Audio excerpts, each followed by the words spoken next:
Good afternoon. In compliance with Chapter 551 of the Texas Government Code, I call to order a regular voting meeting of the Public Facility Corporation Board of Directors of the Austin Independent School District for Thursday, May 22nd, 2025 at 5:32 p.m. A quorum of the board is physically present at the AISD Central Office to conduct this meeting.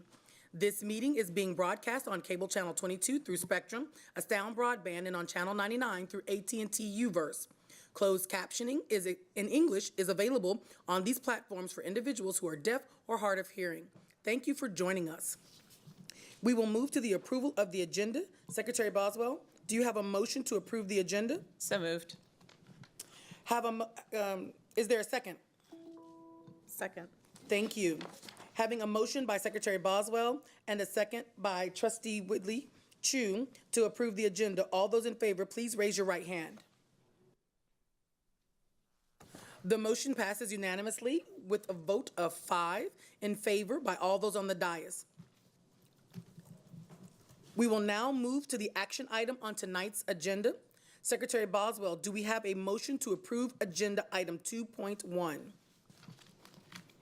Yes, I move to approve item 2.1, March 24th, 2025, Public Facility Corporation voting meeting minutes. Is there a second? Second. Thank you. Directors, are there any questions or comments?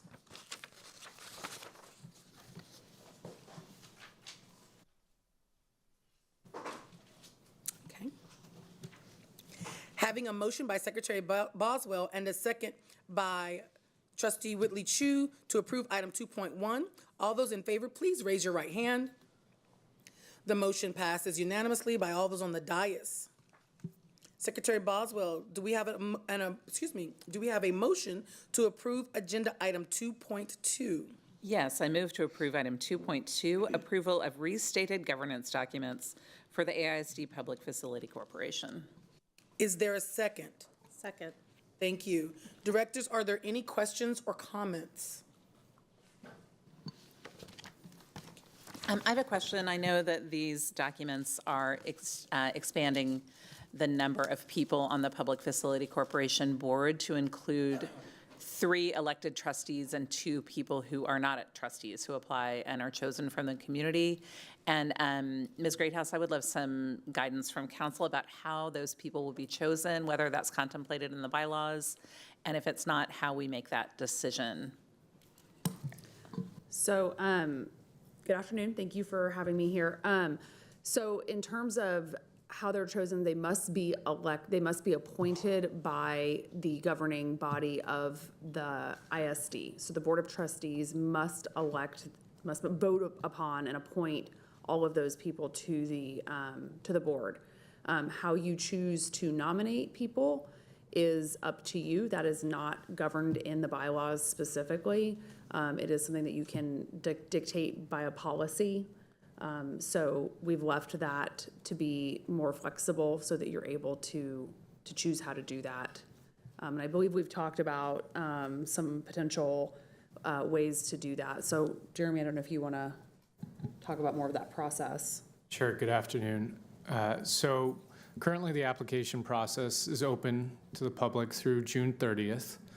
Anticipation is once that closes, that Director Boswell, Director Hunter, and Director Gonzalez for the PFC would review all the applications, and then we would convene in early August for the 3 of you to specifically choose together who the 2 recommended appointees would be. And that would be like through an action item as the PFC board. And then in September, the larger school board would vote to approve those appointees to the PFC. And then from there, we can convene whenever, in terms of now having the 5 as the full board of directors for the Public Facility Corporation. Okay, thank you both. And Ms. Greathouse, you said a policy could be adopted. Would that be a board policy or a PFC policy?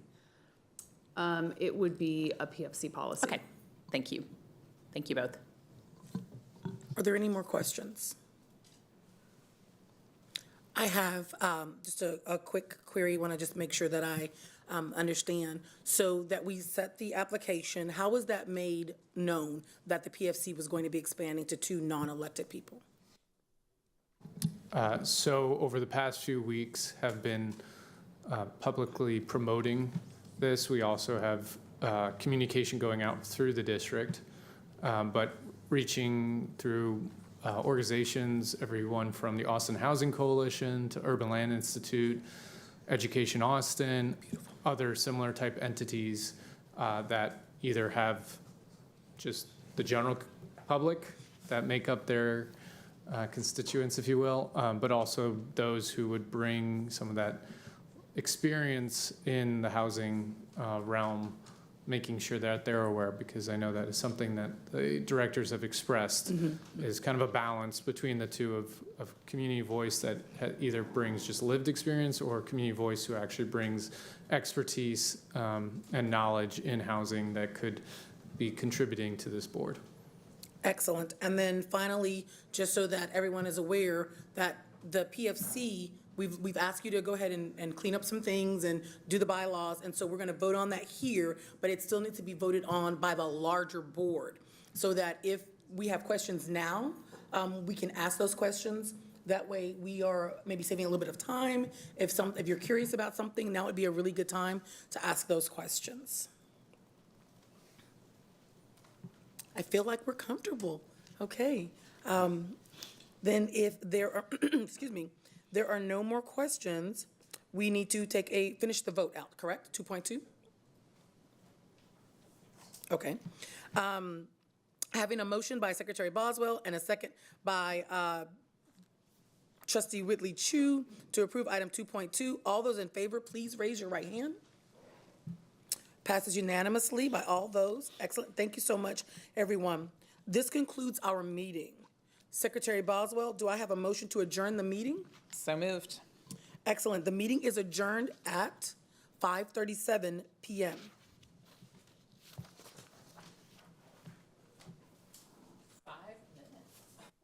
I'm just that good.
Good evening.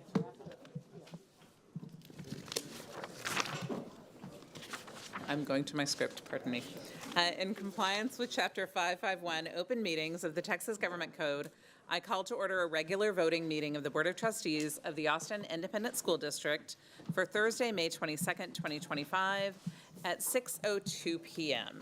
A quorum of the board is physically present at Austin ISD headquarters to conduct this meeting. This meeting is being broadcast on cable channel 22 through Spectrum S-Down Broadband and on channel 99 through AT&T Uverse. Closed captioning in English is available on these platforms for individuals who are deaf or hard of hearing. Welcome and thank you for joining us. First on the agenda tonight are the committee reports. We have posted the written committee reports as an attachment to this item on our board docs agenda. This includes a committee report on the Board Policy Committee and the Austin Education Fund. The next item is our superintendent's report. Thank you, President Boswell. As part of the superintendent's report tonight, I will be presenting updates related to school consolidation work, fund balance work, which is directly tied to our budget, as well as school improvement and accountability. And so Joshua Jun here will be pulling up a presentation so that we can share with our community. So the one thing we want to be very, very clear with our community about and our staff is that we have been working through and having difficult conversations regarding our budget. And as we know, everything within our budget came about because there's a purpose, a need, something that had to be addressed over the last many years. And so as we move forward and begin to look towards adoption of the 25-26 budget, I think it's really, really important to communicate that we are at a point where we are projecting to start the 25-26 fiscal year with a budget less than 20% tied to our fund balance. And we'll talk about what that means in a moment once the presentation gets up.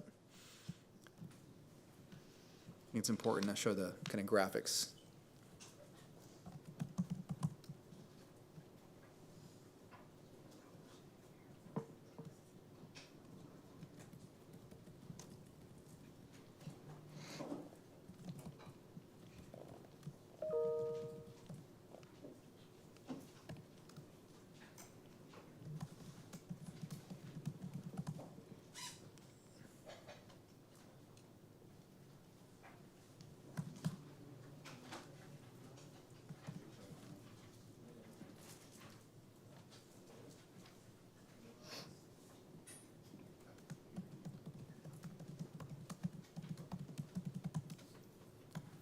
All right, apologies, everybody.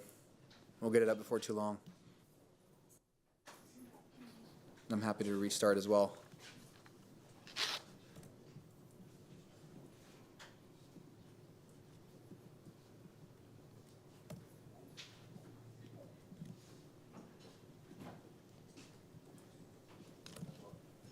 All right.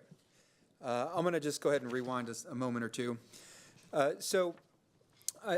I think it's really important that we talk about the various elements of our budget and make it very, very clear whenever there is something being considered that has an impact regarding our ability to do different things. And for the better part of the last 3 or 4 years, we've had lots of conversations around fund balance and the importance of fund balance. And as an organization, we are committed to ensuring that we have a healthy fund balance to really pay for unforeseen conditions, which we know do occur. You just think back to the pandemic or Winter Storm Uri when we had to leverage dollars within the fund balance, or to help manage cash as we make payroll. One of the things that a lot of folks may not know is that we do rely on these funds to ensure that we can make payroll every single month. And so I think it's really, really important as we move to the next slide to communicate that we are projecting to end the 24-25 fiscal year, which is this year that we're in, with a 16.4% fund balance, which is less than board policy. One of the things that is important to note is that over the course of the year, and we'll have a conversation around this with Ms. Katrina Montgomery, our CFO, is that we've done a lot, but we continue to see additional costs that have to be managed. And as important as this number is to protect, we are acknowledging that we are dipping below the 20% board-approved policy for our fund balance.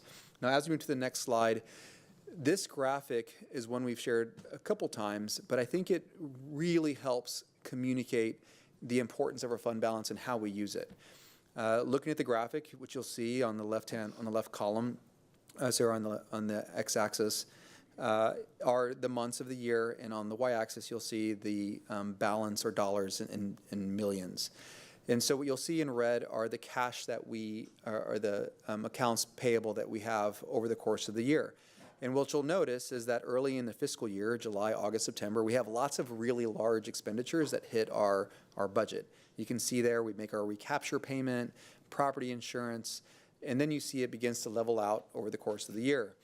Now, we don't have those funds yet from the Travis County Appraisal District. Those come in much later.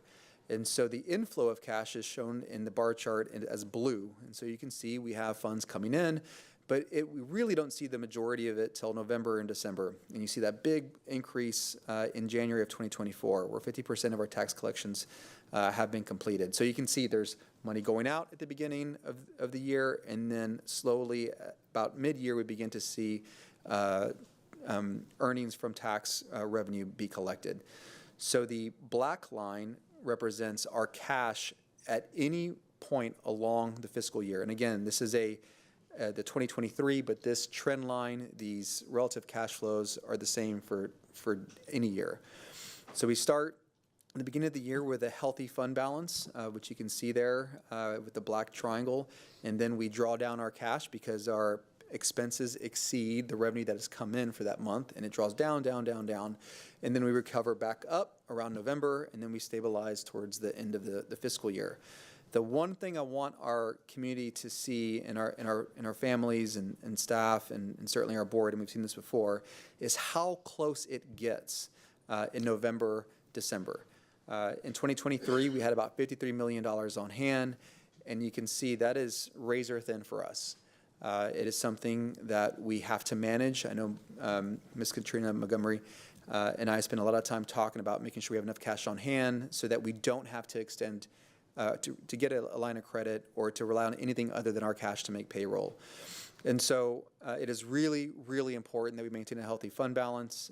There are other implications regarding our ability to maintain AAA bond ratings, having the ability to access low interest rates. So there are lots of things, but from a cash flow perspective, maintaining a healthy balance is critically important. And so this is significant as we move to the next slide, which is why we're going to be introducing a policy to our board to be approved in June that speaks to how we stabilize and restore fund balance if in the event that we have to go below the 20%. That'll be brought forward for approval in June. It is going through our process right now with the policy subcommittee. The one thing that I also want to be very clear about is that reducing our annual expenditures is and will continue to be a priority of this administration. We've certainly done a lot of work, but in an extreme effort to make sure that we have detail and clarity and are budgeting honestly regarding our expenditures. We just know that there's more work to be done, and also acknowledge that things are different now than they were 5 or 6 years ago. When you look back, just 2 or 3 years ago, or even 5 years ago, property growth in the city of Austin was increasing at a very, very high rate. We were budgeting 7 or 8%, and it was coming back at 11%, and so that had a positive impact on our budget. And what we saw this last year, which will be true for this coming year, is that we cannot rely on that type of extreme property growth to save us whenever we do have these budget shortcomings. And so we absolutely have to get to a place where we have a balanced budget and can restore our fund balance. And so there are going to be difficult decisions that we'll have to make. We've been certainly making them over the last 18 months, but they're going to continue, including school consolidations, which we've talked about, staffing, both at Central and elsewhere. Obviously, always wanting to protect the classroom, but recognizing that the sheer amount that has to be reduced is making that more and more difficult. And then also looking at programming. You know, there are lots of programs that have a purpose in Austin ISD, but all of that has to be evaluated and ultimately reduced if we're going to become an organization that is stable and able to provide the highest quality education, which I know that we can. And so I'm going to transition into the next part of the presentation, which is around school consolidations. We are committed to providing updates as we move through the process. The roadmap is one that we've shared before. It was shared previously in a similar update that I gave to the board, as well as in a video that was posted online when we were not quite able to have our work session. Again, this is a higher level roadmap, just communicating what this effort will look like as we move through the remainder of the calendar year, ultimately targeting a decision by the board or board vote in November. I've said a couple different times that the reason that we need to do this in November is really to ensure that our families and staff have enough time to transition in the fall semester, in the spring semester, to start the next school year. The other thing that we need to be very mindful of is that the enrollment platform, the choices that students have, all of that has to be built into our systems and deployed. So having those decisions and those votes take place in November is critically important. One of the asks that the administration had of the board was to provide input on values and priorities as well as goals. And we have received some of that from our trustees. I think there's a little bit more coming in, but wanted to share with our community some of the things that we've received thus far. And I think it's worth kind of, stating these. Acknowledge history and ensure burden of consolidations is spread as equitably as possible. Ensure decisions support long-term efficiencies and realistic cost savings, something that we talk about often as an administration. We want to consider programming. How can we maintain and even improve what is offered? You know, if you look around AISD, you'll see lots of really kind of funky boundaries, but also misalignments in feeder patterns, not only between elementary and middle, but middle and high. And so considering that as part of the process is something that we've heard from the trustees. Be empathetic and thorough in our transition planning for staff and families.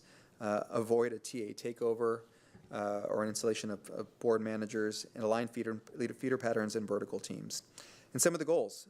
This should be a comprehensive, transparent system approach that does not bow to privilege. Certainly recognize that in years past, there's been lots of different things pulling on both the staff and the board. And so having a process that protects that from occurring.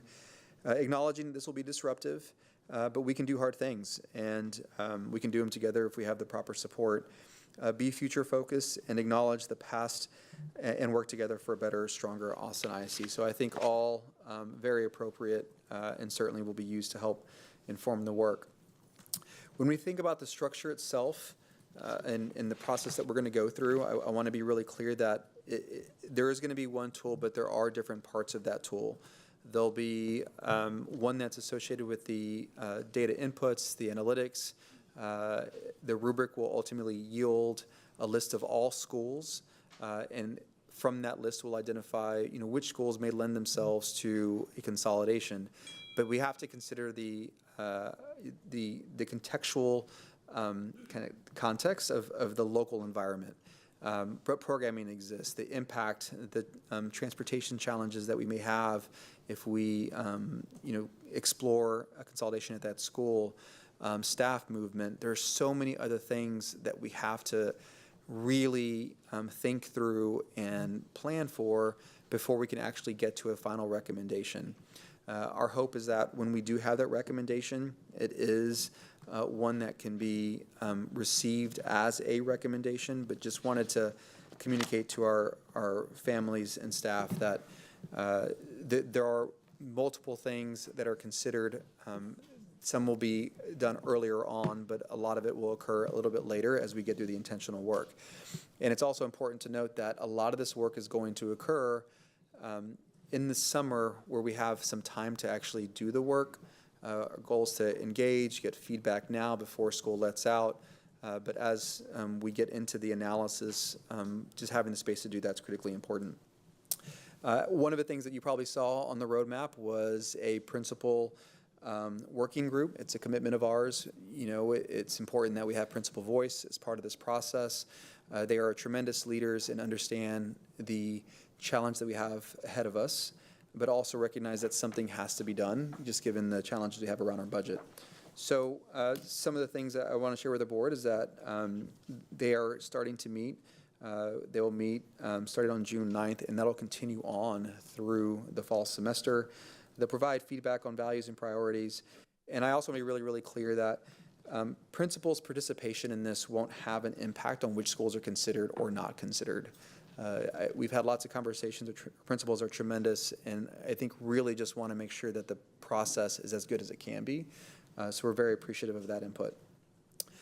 We've had some initial feedback that I think is worth sharing with our community and with our board. Concerns about letting loud voices guide decision-making. I think we've experienced that in the past, and just acknowledging that up front and making sure that we're mindful of it, and ensuring that deadlines for feedback are held true. And that's really an obligation of the administration and the commitment that we're going to do it. Like any large initiative, there needs to be a thoughtful communication and engagement strategy, and we'll certainly have that. It's being built out. Many elements are already underway. A couple things that I want to point out to our community is that we do have a consolidations webpage that is available. All the information, all the milestones, all the data we collect, and as the work progresses, will be posted here. We are also in the process of collecting survey information from our community, our entire community. And I want to recognize that, you know, there are lots of surveys that go out in Austin ISD, and there's always ways to improve them. Sometimes they can be long, sometimes they can be wordy. There's just a lot that goes into just how they come about. But I do want to encourage our families to take the time and respond if they can. They're due June 6th. We will have opportunities for open survey feedback at a later date, but this feedback really will help inform the first steps of this process. We have some dates here for future engagements just in the near future, and also just want to be really transparent with our board about some of the supports that are going to be needed to actually be successful.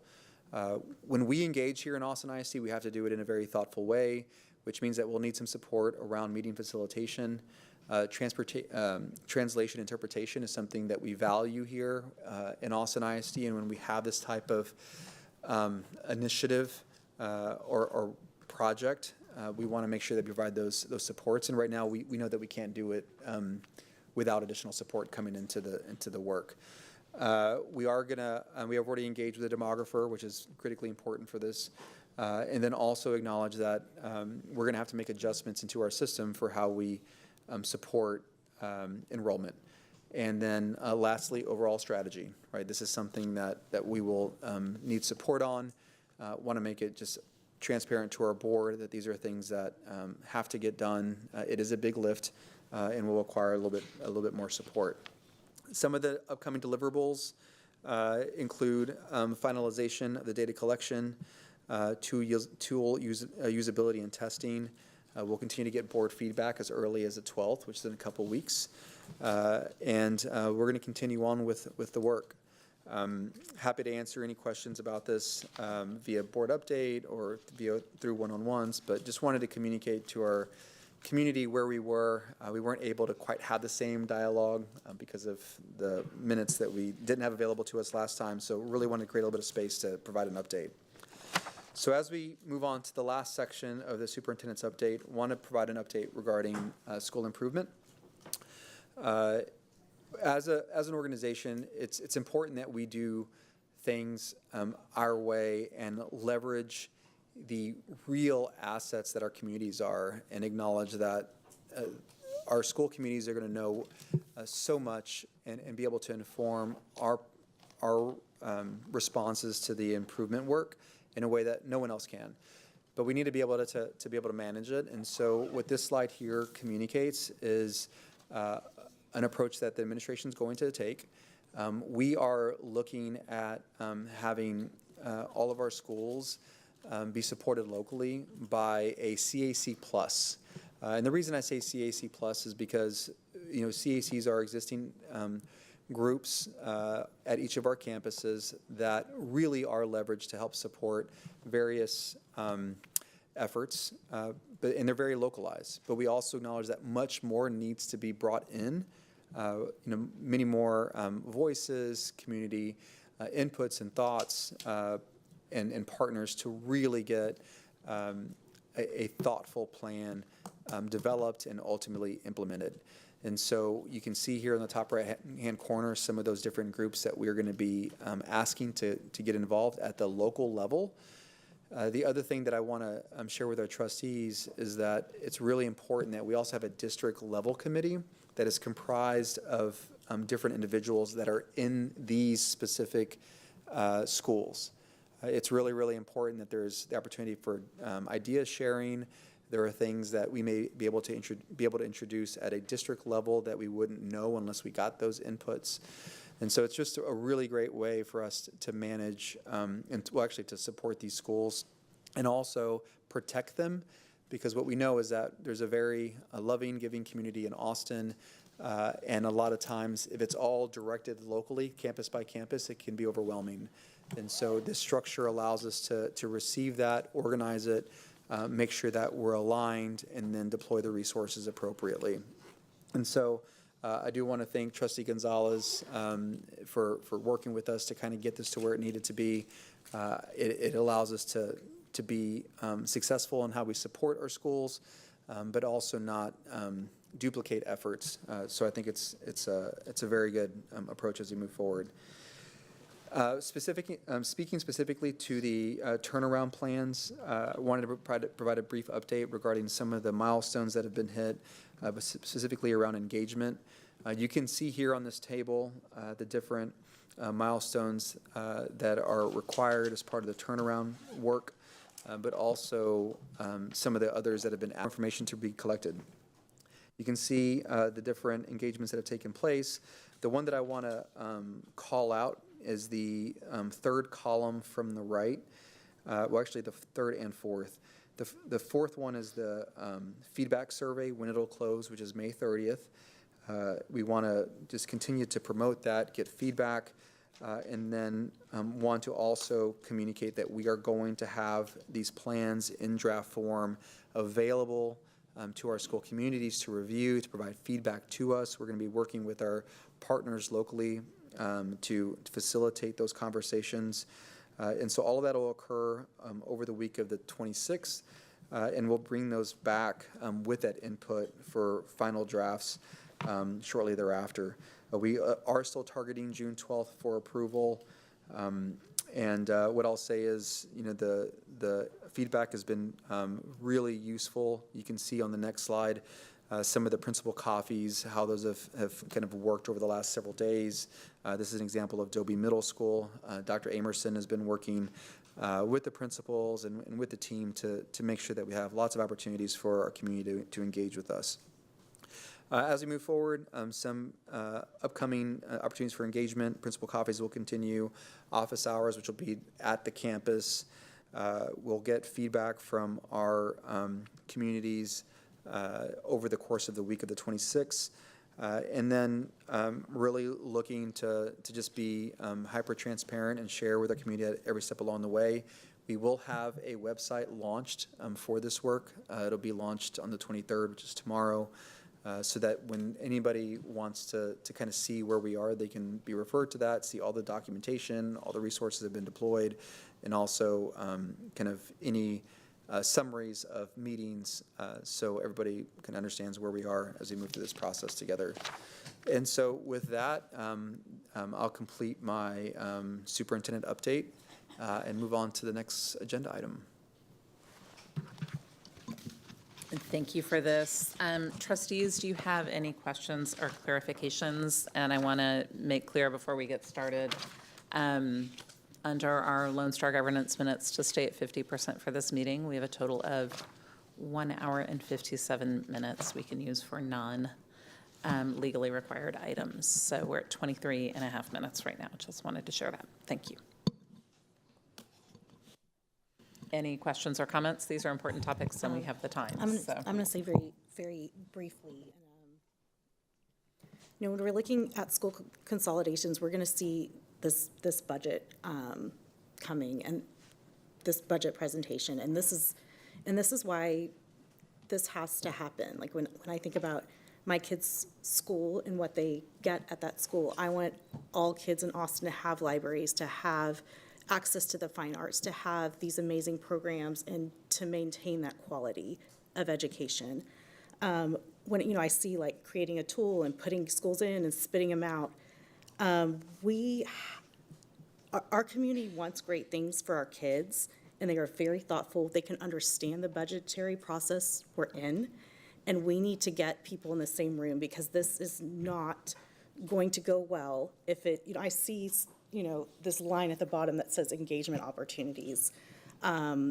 We've been a part of some really unpleasant engagement opportunities where the community is hearing stuff that this is going to happen right now on this tight timeline. We have a runway for this so that we can do this better, and we have to do this better. This isn't, this is like blending families, and we can do it really well and be really strong. Or if we just put this on a list and you hear your kid is going to a school that you've never even seen, that's not going to feel good with people you don't know. And our parents and families do really well when they come together and get to meet each other.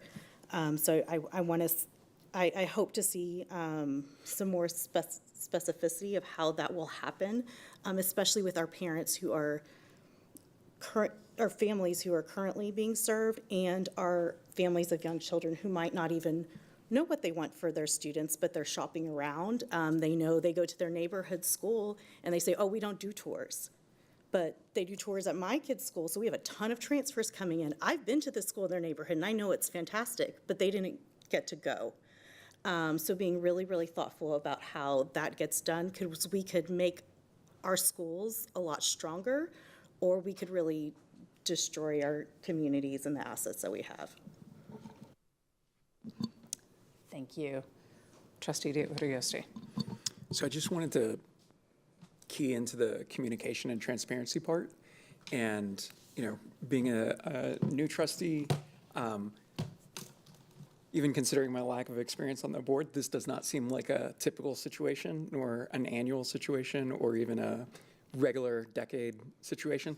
I would like to see a coherent effort on some consistent messaging and communication strategy beyond what we normally do, because this is such a unique situation, and the timeline that we have up, I think, was very helpful, going through November. I would like to see some sort of specific messaging besides just the normal outreach, but so that we can keep the public and the community updated and engaged, throughout this process, because it's going to be, several months long, but it's also, still going to happen pretty quickly in retrospect. So I would appreciate that, in the next meeting or two, to have some coherent plan on how we're going to keep everybody updated. Yeah, and to Trustee Willie Chu and Trustee Orioste's comment, we hear you, which is why on slide 12 I wanted to communicate some of the additional resources we're going to need to accomplish those tasks and that level of engagement. This is a once in a blue moon situation, but we're also familiar with doing large initiatives. Bonds, tax rate elections, that's the kind of scale that we're talking about here. Maybe not quite there, but pretty close. It is a big lift.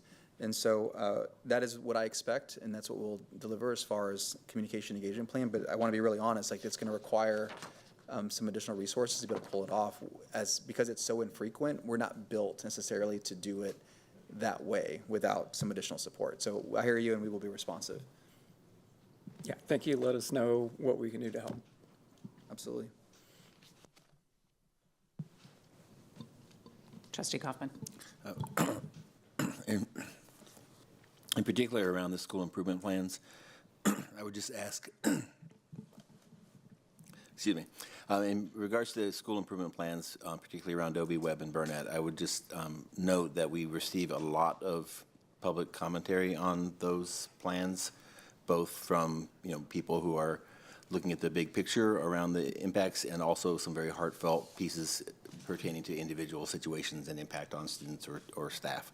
So I would just, in the spirit of transparency and in the spirit of the board kind of staying in our lane in terms of policy and values and honoring the administration's role in the operations and the implementation, I would just ask that you, to the extent possible, share with us the responses that are going to the families and the students and the staff who are emailing us, because we get the emails, they're really meant to be answered by staff because they're pertaining to operational issues around it. And I would just like to have that kind of reassurance that those people are getting answers and to know what those answers are so that we can be, kind of do our job of the oversight. So I just want to thank the community for the thoughtful comments and just to acknowledge the process of the role is really that those are really administration questions, and I would like to be informed of the answers. Thank you for that. Trustee Quintana. I think that's a really thoughtful request, Trustee Kaufman. And just to piggyback off that, I would love to see how those emails and calls and public comments are being reflected into the plans themselves for the campuses and the consolidations, because I think that when we talk about engagement, we're asking people for their input so that we can tailor the process to their needs. And so I would love to see, whenever that happens, like maybe a little asterisk or something like, we got this straight from the community. That'd be great. Thank you. Thank you. Trustee Hunter. Thank you. I'm excited about the additional opportunities for communication, but I just did want some clarification. The CAC Plus, for people who are watching, what if I don't have a child to go to a school, but I live in the neighborhood and I have grandchildren? Could I be part of the CAC Plus? Yes, you can. It's actually encouraged. Okay, so when we say, because we sometimes think about CAC as being parents, even though we do have some community members, but this is an opportunity for the community at large to work with the school that they care about. Like, I love this school, it's in my neighborhood, and I want to communicate about what's happening with it, know more about it, so that people have an opportunity to still have their voices heard. That's a lot of emails that we've been getting is like, I'm trying to speak, but there's no place to speak, or I've missed this opportunity. So this is afforded to people. I'm excited about that. And then finally, I have a question about the timeline that we have. This is a big, large, sort of like in this month, as we get closer to those months, are there going to be more granular breakdowns of what's happening so that we can keep people aware? So yes, we have those timelines. They're very dense. So what we endeavor to do is to do 30, 60, 90-day look-aheads, Okay. which is what is on one of the graphics, but I can certainly replicate that for both, so accountability and for consolidations. The roadmap is easy to digest, and it's easy to reference back over and over again. But yes, Dr. Rachel French, our project manager, does carry a very detailed schedule, and so we try to distill from that kind of these look-aheads. But if maybe I can get some additional input, we can talk about what that would look like, because we want to provide that detail. But there's a lot happening. We have such a diverse community. I'm like, yes, and. Yeah. So there are those people who just want like the graphics that show when things would possibly be happening. Yeah. And then we have people like I used to be, who's gonna sit with 5,000 sheets of paper and dig down and really wanna get to know it. And I just wanna provide a balance for both, or the spectrum of our community be able to participate fully. Yeah, I think one thing we could do as we launch the website on tomorrow and then update the one for consolidations, and we've done this for bonds in the past, is just we just say this is version, May 5th, 2025, the detailed schedule. It's dense, it doesn't look pretty, but it's a work deliverable, internal work deliverable. And then for those that want to pull it and review it, they can do that. I appreciate We're happy that. to do that. Thank you very much. I appreciate that. That's all. Thank you. Trustee Singh, any questions? So I have one, want to express appreciation on slide 15, I think it is. Yeah, with the CAC Plus concept. And we know that having a group of people to help create a turnaround plan, and then to be there to support is a really important piece of this. So I know when we're talking about school improvement, if you could just translate what you mean by that. That includes TEA turnaround, campuses with Fs. Can you just share kind of what this applies to? Yeah, so when we think about improvement work within Austin ISD as we move forward, we are including in this set of schools the schools that are projected to receive their second F by way of 23-24 accountability, which means they most likely have, well, they in fact in this case would have an F before that from 22-23. And so that ultimately becomes a set of schools that's 19, but with the 3 are restarts, and so they have kind of a different, I mean, it's this, but it's also just a lot more because it's required from the agency. Mm-hmm. So this would include all the schools that would be expected to be on a turnaround plan due to the 23-24 accountability ratings being released, which they haven't, but we know what those are. So we want to be proactive, want to be responsive, because when those do drop, there will be guidance from TEA. The fear is that will occur, and the timelines will be actually in the fall semester when you're actually expected to implement the plan. So that's what is included in this group. So. And yes, and to add to that, I know our community has been calling for groups like this that are contemplated in the statute. Mm-hmm. For WebJoby and Burnett. Will this also be created there? So these groups haven't been created in time to help shape the plan, but going forward, correct. This will be at those campuses as well. That's correct, which is why we use improvement versus turnaround. Because improvement is inclusive of turnaround. Yes, okay, thank you. And I think that's just a term that maybe we hadn't used at a meeting before and wanted to be really sure people knew kind of the whole universe that was going to be brought in. And for anyone who's interested, on slide 15, you can see kind of a short partial list of the kinds of groups, neighborhood associations, as Trustee Hunter was saying, grandparents, people from preschools, people from the neighborhood. And if you have anything to share about that, I think that would be helpful, because we'll be calling on people as a district, right, to really lean in and engage. Yeah, I think, we had a big old list, and we pulled from that some that I think were representative of the types of partners we would expect.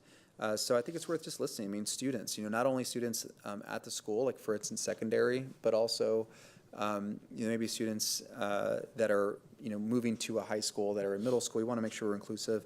HOA representation, alumni, preschools in the area, PTAs, business reps, representatives from the area, service providers, different partners, CTE partners, arts partners, faith-based organizations are always very involved in the community, and they have a lot of great information to share and resources to assist with. So we really wanted to make sure that we were broad in the group. We don't necessarily have like a number. I want to be really honest. It's not, we're not putting constraints or defining really clearly how many is appropriate. We just want to be inclusive and acknowledge that it's more than just what we would expect to CAC, given what the work is. And I think it's also important, this little blue line around it, we want to, I use this word, we want to protect our schools, because there's going to be a lot of work that's done. And as I said before, this is a very loving, caring community in Austin, and there are going to be partners that want to support the whole or support 4 or 5 campuses, and they're not going to know necessarily how to engage. And so we want them to engage with the district through the district level committee, so that we can assist them in how to support. So that's why that second part of it is so important. We really want to kind of support that, create that avenue in that way. Okay, thank you very much. I appreciate that. Any additional questions, comments? Yeah, Trustee Kaufman. I'll try to be succinct, but what I don't see in this initial plan and presentation still is the kind of evidentiary framework for school closings, saving money in the short term or the long term.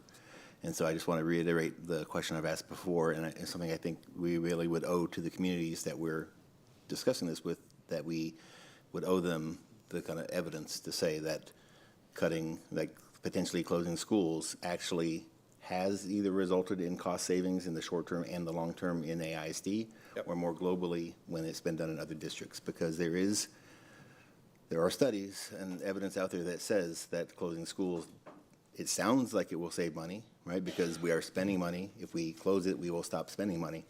But the evidence about all the other costs that can come up, both financial costs that come up with transportation and with providing additional services and with increased class sizes and with potentially more remediation or extra services needed for kids because they are now in a different setting where they're not getting the education they had before.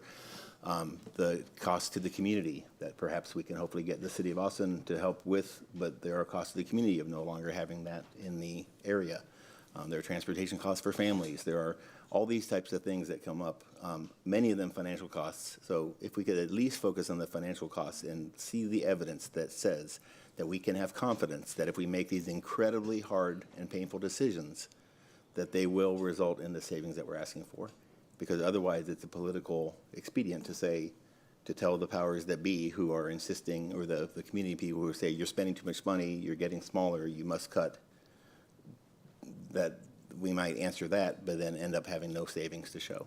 So in particular, I would love to go back to the recent school closings in Austin. I would like to go back to the school closings years ago and really dig, is there evidence from those closings that they generated actual savings in the short term and the long term? And I would love to see the other kind of more global national research responded to or presented and saying, this is why we feel that that is not what's going to happen in Austin, or that this is what's going to happen. So I just want to put that out there again at the early of this, because that will be what becomes my deciding vote in November.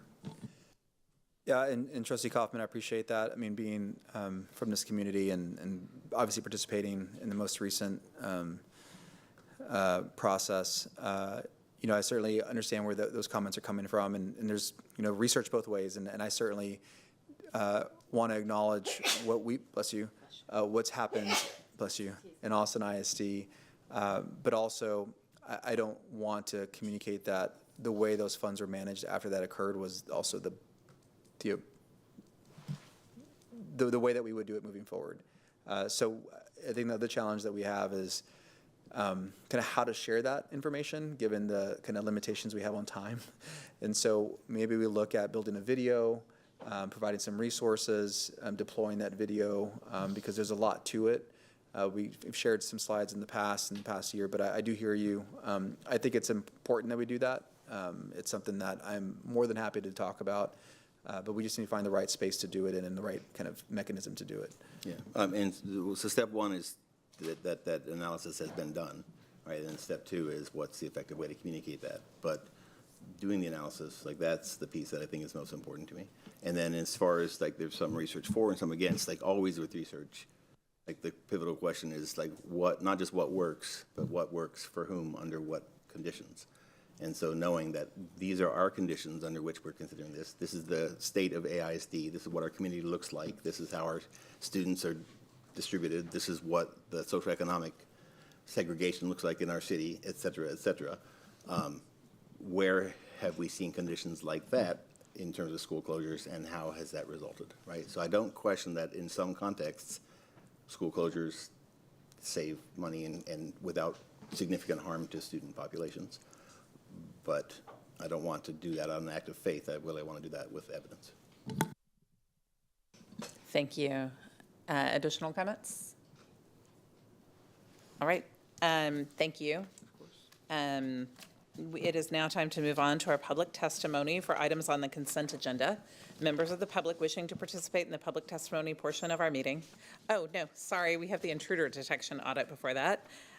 Thank you. Can you introduce the next item, please? Yes, I'd love to, President Boswell. Yes, I'd love to, President Boswell. Thank you. Tonight we have Dr. Jacob Reach, Chief Officer, Governmental Relations and Board Services, to share the notice of intruder detection audit update. The floor is yours, Jacob. Thank you, Superintendent Segura and Board of Trustees. So TEA has conducted intruder audits at 18 schools since we last met.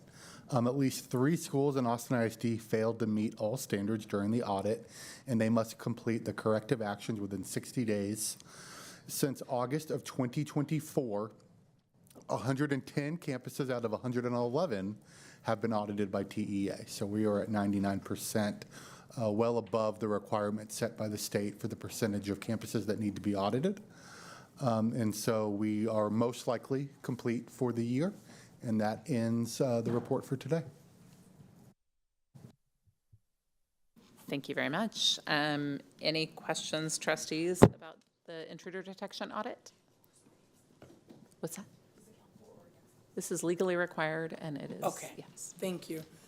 I have to ask before. I burn our understand. time, sorry. And we've only spent 43 seconds. Okay. Dr. Reach, I did have a quick question. So you said 110 of 111. So I feel like we're always around that 99, 100%. What is it for other school districts? 75%. 75%. Is there any particular reason why we seem to always, I'm glad that it's happening, because if there are unsafe conditions, then, I mean, I witnessed one this morning, I saw a kid open a door, I was like, don't do that. But I'm just wondering, is it like how do I say this? Is it a repeat of the same campuses? Is it the same infraction? Like, when we never have 100% clean, which I would imagine with as many schools we would not. But I'm just wondering if we're having some, like, I guess, for lack of a better word, repeat offenders. Yes, so what we tend to see most often are exterior doors that either do not properly latch or were somehow left open. Many times it's because of no fault of any student or staff member.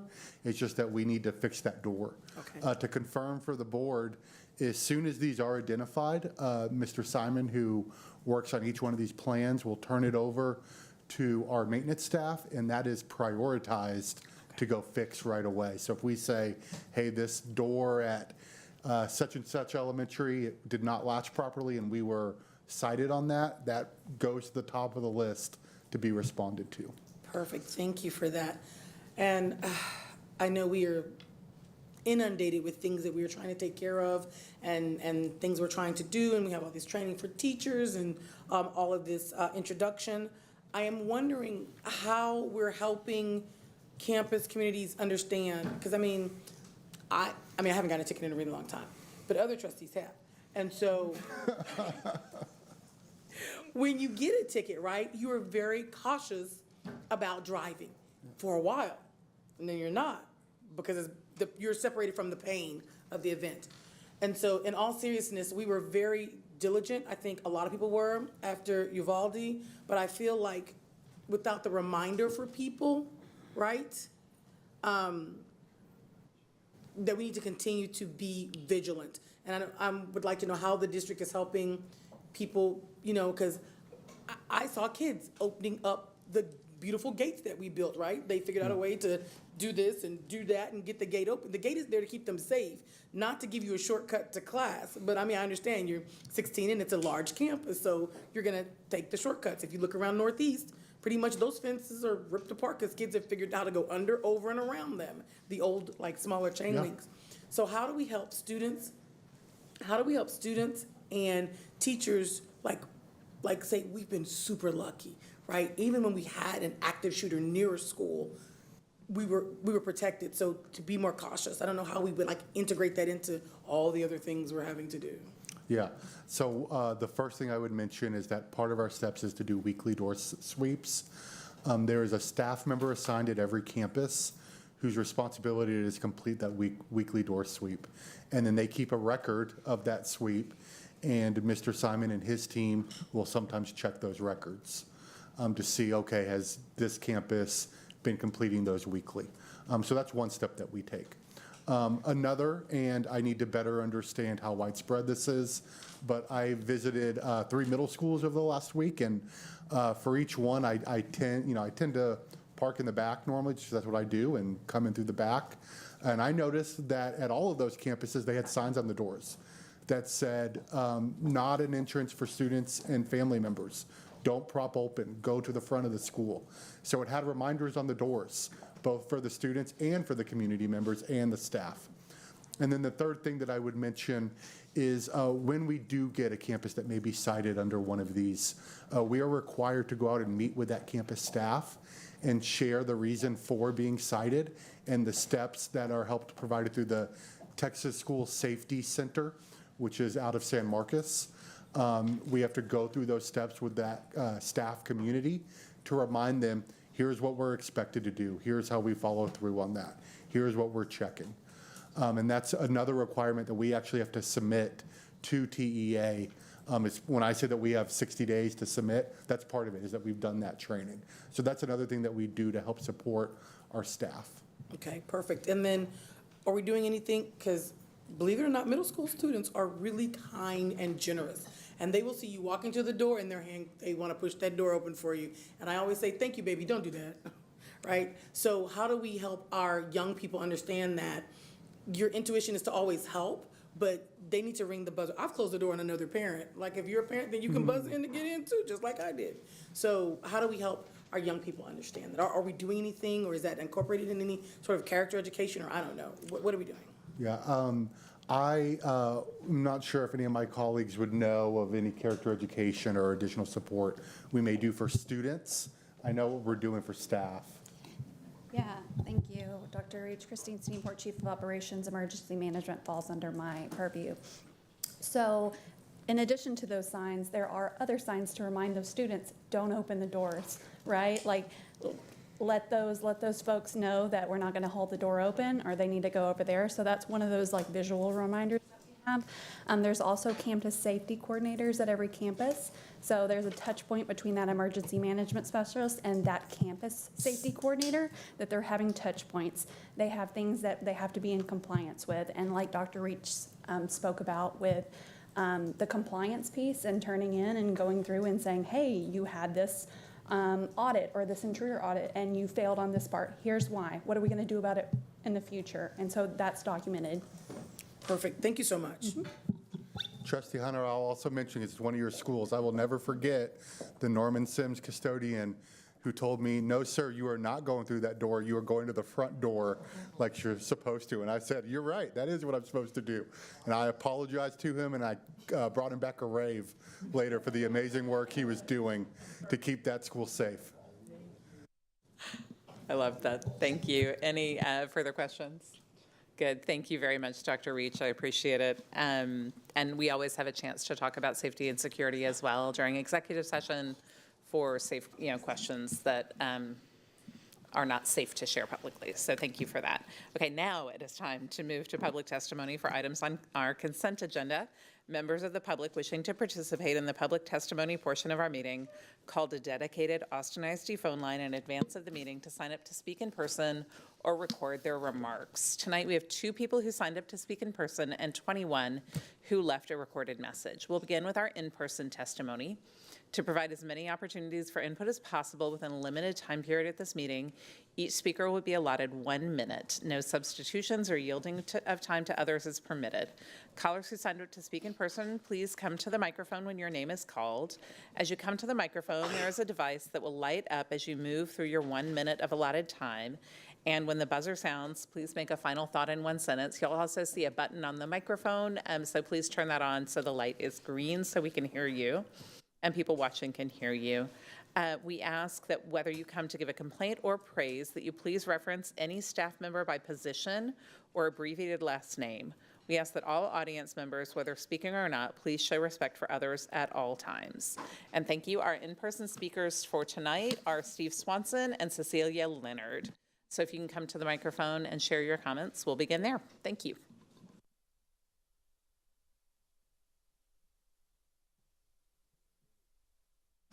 There, can you hear me? Good. Steve Swanson, good evening. I'm a 30-year volunteer in Texas education, including CACs, which has allowed me to learn a lot about school improvement planning in Texas. For school improvement planning to become real for our students in schools, we must have a TEA turnaround plan. Stop school turnaround planning and demand to see a plan for TEA, including its lawyers, to turn around and start following the law and stop violating our students, parents, teachers, and everyone in this room's rights. Rights to TEA helping schools with effective community involvement and school improvement planning and not harming them with turnaround planning. The existence of school turnaround planning in the book and handouts previously shared with the board demonstrate TEA has failed to follow the law for school improvement. Also, please know, respect, and follow the teachers who have demonstrated the courage and the skill to learn their lawful rights and to stand up and share them with board and community members. Board members, please stand up, call a press conference, tell the press you're demanding that TEA create and implement a TEA turnaround plan and start the harmful school turnaround planning process. Please review the handout I have, and I welcome your questions when you have them. Thank you, Mr. Swanson. Next up is Cecilia Leonard.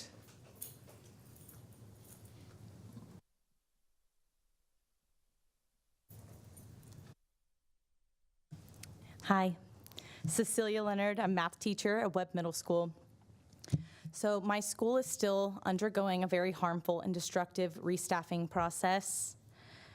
We really need clear communication as soon as possible so we can get some relief from it. I'm here on behalf of my coworkers and my students. We really need relief from this quickly. We're undergoing the restaffing as we speak with no end in sight. I want you guys to know that our principals are being considered for leadership roles at Dobie and Burnett. Remember, we're at Webb. And my question is, are they not transformative enough to stay at their own school, but somehow they're transformative enough to go help another school that's in crisis? I'm asking, how does that make any sense? Another good question I have is, does AISD leadership make these decisions based on common sense? Are you aware that the campus intervention team is not collaborating with our campus leadership team to create a targeted improvement plan? This collaboration is required by both the TEA,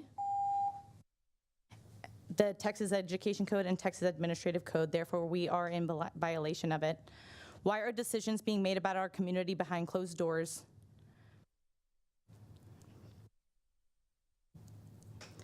Are you aware that the next steps for me and hundreds of others whose rights are being violated by this process is to file formal complaints directly with the TEA? If hundreds of families and educators document this kind of misconduct, that volume of complaints could absolutely contribute to a formal investigation. I'm still waiting on my public information requests. I deserve to know what's happening with my school. I deserve to be part of the planning process, and so does my community. You may have the power right now, but what you don't have is what we have. What we have is the truth. Thank you, Ms. Leonard. We will now play the recorded message for public testimony, so please listen carefully. The student from Webb Middle School to tell us, our parents in our community, that everything will be okay. Even when you take our administrators, it's like saying we'll be fine if you rip our hearts and you expect us to keep going. People call us resident, and yes, we are, but it's a shame that we have to be. The heart of a school, taking him away is like taking our heart and telling us we'll be okay. We're not sure if we'll be, but you don't know us, so you don't understand this. Hello, my name is Sean Connis. I work at Webb Middle School. According to the Texas Administrative Code 97.1061 and 97.1063, the campus intervention team, which is assigned by TEA's commissioner, should work in collaboration with Webb Middle School's campus leadership team in developing the updated targeted improvement plan and turnaround plan. Webb's campus leadership team includes the principal, other admin, instructional leaders, and counselors. I have asked many members of our campus leadership team if there has been any collaboration. They all have said no. TEA's team has not collaborated with them at all. Why hasn't TEA's campus intervention team collaborated with Webb's campus leadership team as mandated in the administrative code? Thank you. Good evening, trustees. I am a teacher at Webb Middle School. Although this is my first year on campus, I've lived in the surrounding community for nearly a decade. I chose Webb because of the strong leadership, the dedicated staff, and the sense of belonging our students feel every day. The way this district-managed restart has been handled has broken my trust in AISD. I've been asked to return, but many of my colleagues in our incredible administration who built a safe and thriving school have been asked to find other jobs. This is not transformation, it is displacement. I urge you to pause, listen to the community, and reconsider this plan. True change must involve the voices of those who know these students best. Please don't dismantle what's working. Don't make us walk away from the kids that we love. Thank you.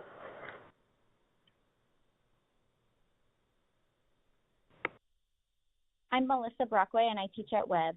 The rush to remove principals and staff has been chaotic and illogical. You say you want to attract and keep highly effective teachers, but you are driving them out through fear and instability. Before getting input from the community, all of our jobs were posted and principals were not given the option to reapply. Now we are being pressured to give an answer of whether we will stay or go without knowing the principal, without seeing a finalized contract, and without knowing the length of the workday, the work week, or the work year. You need to treat us like professionals. Additionally, you have shown hypocrisy in being willing to move leadership around between the 3 turnaround campuses to fill positions. How can our principals be eligible to transform other TAP campuses but not our own? The safest and fastest option for continuing to improve upon student outcomes is to implement the co-principal model to keep the current leadership in place at Webb. If we are truly in a rush, starting over from zero does not make sense. Hi, my name is Søren at Webb. I want to talk about what it feels like to lose our teachers. The teachers they're not letting come back are the ones who know us. They build trust with us. They know how we learn and what we struggle with, and how to help us feel seen. We don't want random people brought in who are just here for the paycheck. We want to keep learning from our teachers who already have built relationships with us, because those bonds matter. We're ahead of the new We're afraid that the new teachers won't understand us or won't stay. Our school doesn't need a start over. It needs support to grow what already is working. Please listen to the students. We want our teachers back. Me llamo Fernando, soy un padre de familia de Webb sobre la agenda item 3. Asistí al community meeting en Webb y me decepcionó mucho lo que oí. El plan de distrito se ve muy apresurado. Lo único que ha mejorado en Webb en estos 3 años ha sido el director y el equipo de Webb. La escuela es más segura, el personal ha construido una comunidad y una cultura muy fuerte y mis hijos se sienten orgullosos de su escuela. Mientras tanto, el STAR test no tiene sentido y la escuela recibe menos fondos cada año. El plan del distrito propone cambiar lo único que funciona actualmente, el personal. En lugar de ese plan mal hecho, construyan sobre lo que ya funciona y denle al personal actual la financiación y el apoyo que se les ha negado durante los últimos 3 años. Dice el distrito que hay que traer gente que tenga experiencia. Yo digo que sí los traigan, pero como asesores, porque también se necesita personal que tenga experiencia con la cultura y las familias de nuestra comunidad. Si esta solución propuesta sigue adelante, voy a enviar a mis hijos a un charter el próximo año, porque no tengo fe que en el distrito pueda resolver estos problemas. Gracias. This is an interpretation into English from Fernando. My name is Fernando. I am a parent from Webb. Regarding agenda item 3, I attended the community meeting at Webb and was very disappointed by what I heard. The district's plan seems very rushed. The only thing that has improved at Webb in the last 3 years is the principal and the Webb team.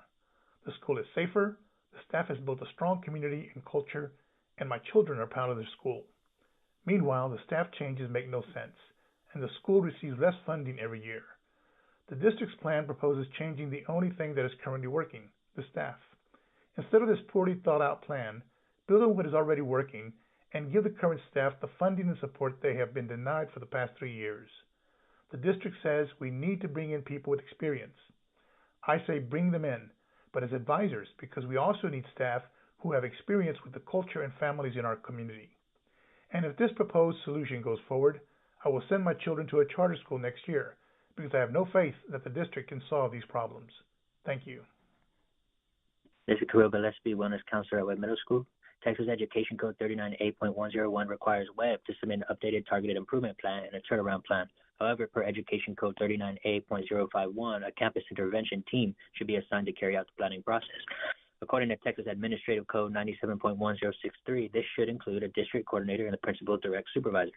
All procedures outlined in the requirements for this targeted intervention plan, which include Education Code 39A.101, the Order for Preparation of Campus Turnaround Plan, require the campus intervention team to collaborate with a campus leadership team as outlined in Administrative Codes 97.1061 and 97.1064. I am part of WEB's leadership team and have never been given the opportunity, we have never been given the opportunity to participate in any process with a campus intervention team. Instead, our district leaders have been sent to give us messages about how things are going to be done rather than to invite collaboration. Excluding us is unfair, ineffective, and unlawful. I urge the board to demand transparency and ensure campus collaboration moving forward. Thank you. Marie, parent in AISD, speaking on 3.1, the superintendent report and fund balance agenda items, and in response to Trustee Singh's addition. The community is acutely aware of how serious the district's funding position has become, yet the cuts are hitting classrooms where there's long been nothing left to cut. Many have called on AISD to reduce HQ expenses, including staffing. Over 87% of AISD's budget goes to salaries. Public records show AISD pays some of the highest salaries among large Texas districts and remains top-heavy administratively. Across Texas and in other states, some superintendents have accepted pay reductions or significantly downsized central office operations.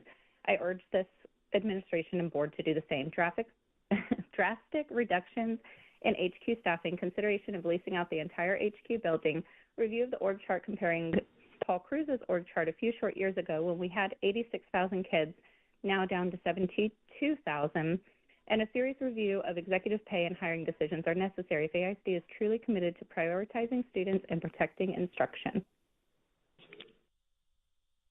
As a second-year math teacher with a master's in education, I have consistently delivered student growth through data-driven instruction and targeted ESL strategies, especially for historically struggling students. My students' progress speaks volumes. Not only have they shown this growth on mandated tests, but many have succeeded in their algebra classes this year, and some even in advanced algebra. Despite these results, I wasn't asked to return, not due to ineffectiveness, but because I had not met a narrow metric requiring 3 years of highly effective ratings. This decision reflects a system driven by fear, not improvement. We are losing transformative educators, not for a lack of impact, but from a lack of respect, transparency, and meaningful support. We need leadership that values partnership over punishment and growth over rigid benchmarks.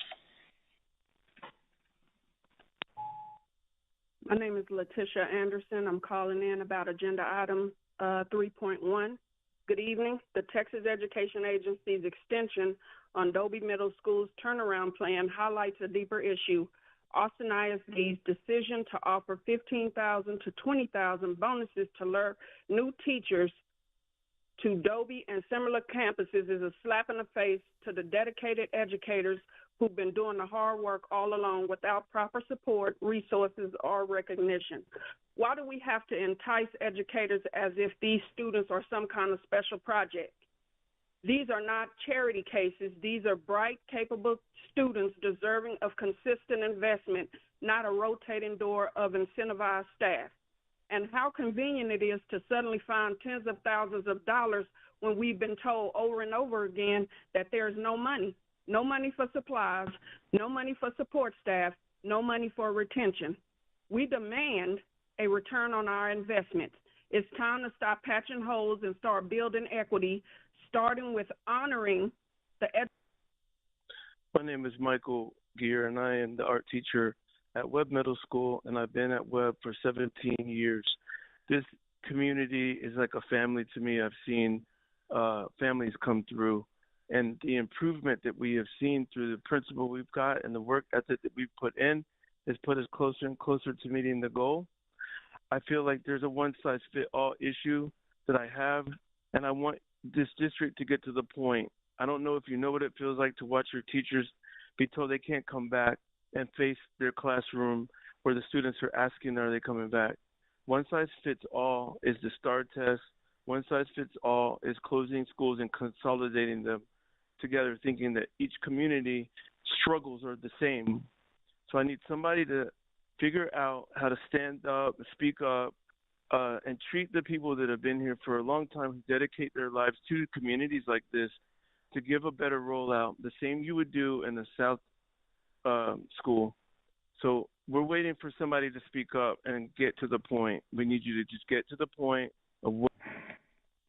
Hello, my name is Lauren Hernandez James, and I am calling on behalf of Webb Middle School. I am a 10-year teacher in this district and currently serving as the Audit coordinator and elective teacher. I want to say how disappointed I am and how this entire situation has been communicated to us as a staff.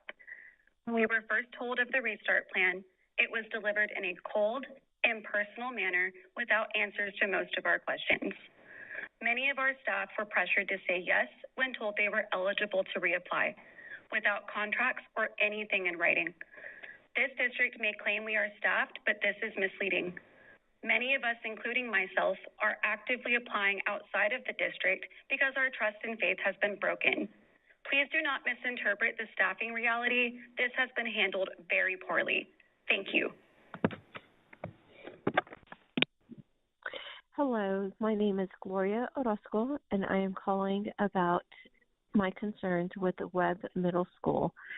My daughter is a teacher there, and she is a dedicated teacher and doesn't know if she will be returning, hasn't had the proper messages sent to her that follow legal procedures. And she is an excellent teacher. She pours her heart and soul into what she does, as well as the other teachers on the campus. They are highly invested in the students. And with the students rallying up and protesting outside of the school, that should let you know how much they do love their teachers and what great. I'm speaking up to say we don't need new teachers. We need more resources and support for the teachers we already have. You're throwing us away just because we're in a bad place. Even if our school is struggling, we deserve help. We deserve to be supported. Our teachers care about us. They help us, support us, and prepare us for life, not just for the test.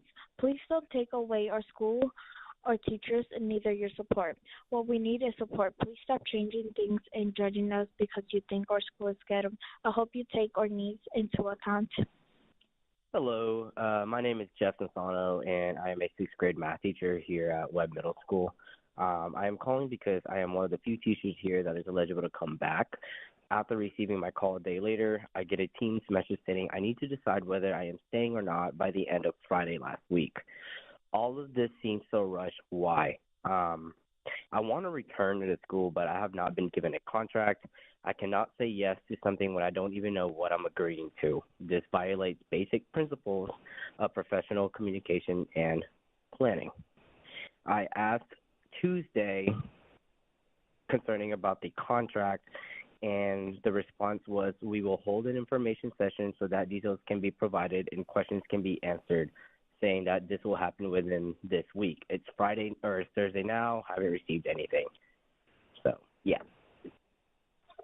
Greetings and salutations. And I was not told about this intervention plan until the meeting last Monday. I want to keep my teachers because I have a very strong connection with most of my teachers, especially because I was also here at Webb last year, and I've put a lot of work and progress into bringing up my grades and building relationships and connections with all my teachers. I personally think it is not very fair for all of our teachers and students having to cut off our relationships and our connections with each other and our bonds just because they want to do a restart. I personally think that that's not fair, and I personally think that they should just offer us more help. And I think they should offer us more help and support by not getting rid of our teachers and getting rid of our principal, especially whenever we've worked our the entire time that we were here at Webb, especially whenever we worked so hard to get these I am a life skills teacher at Webb Middle School. We currently have 21 students in our life skills program. We only have 2 teachers and 3 TAs. For the students that require one-to-one support, we do not have enough for that, and for the small groups, we need to have more teachers. But if the other middle schools are closed as well, we will have even more students in the life skills department than we can handle. The life skills program has already faced the change to TEA already. We need to make sure that AISD continues to go into compliance. Thank you.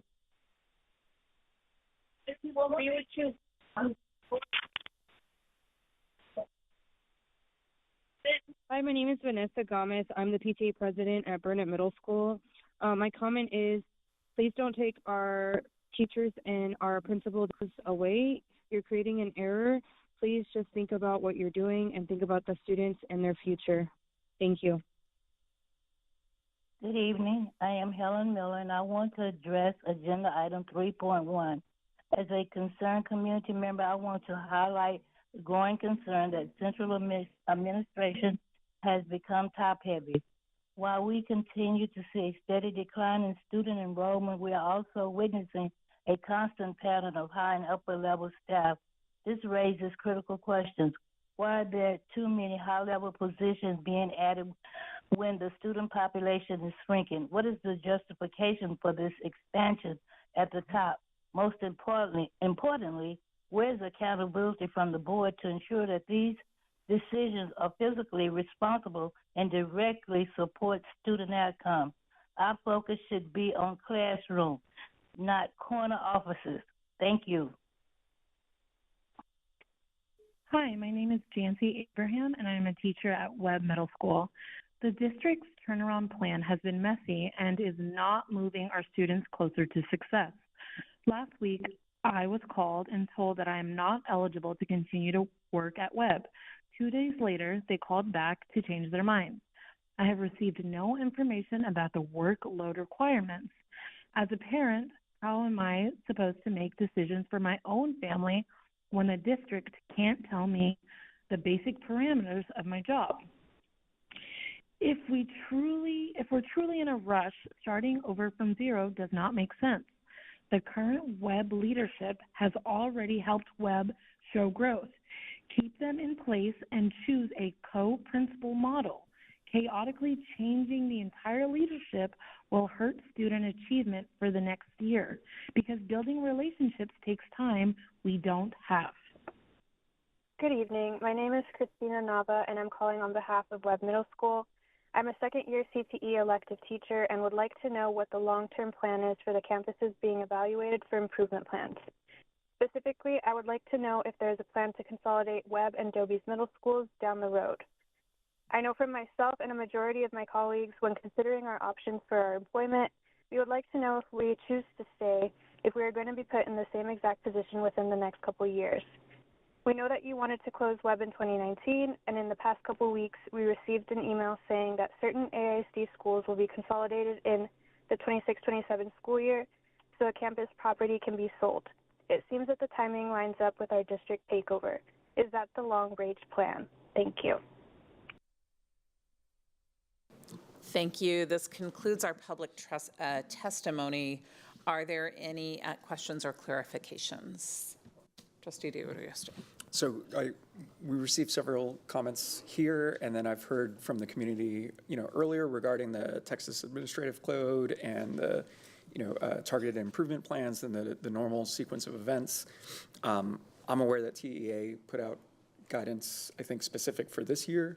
So I wonder if the administration could hopefully succinctly, I don't know, we need to go into all the minutia on it, but can we explain, are we following the rules?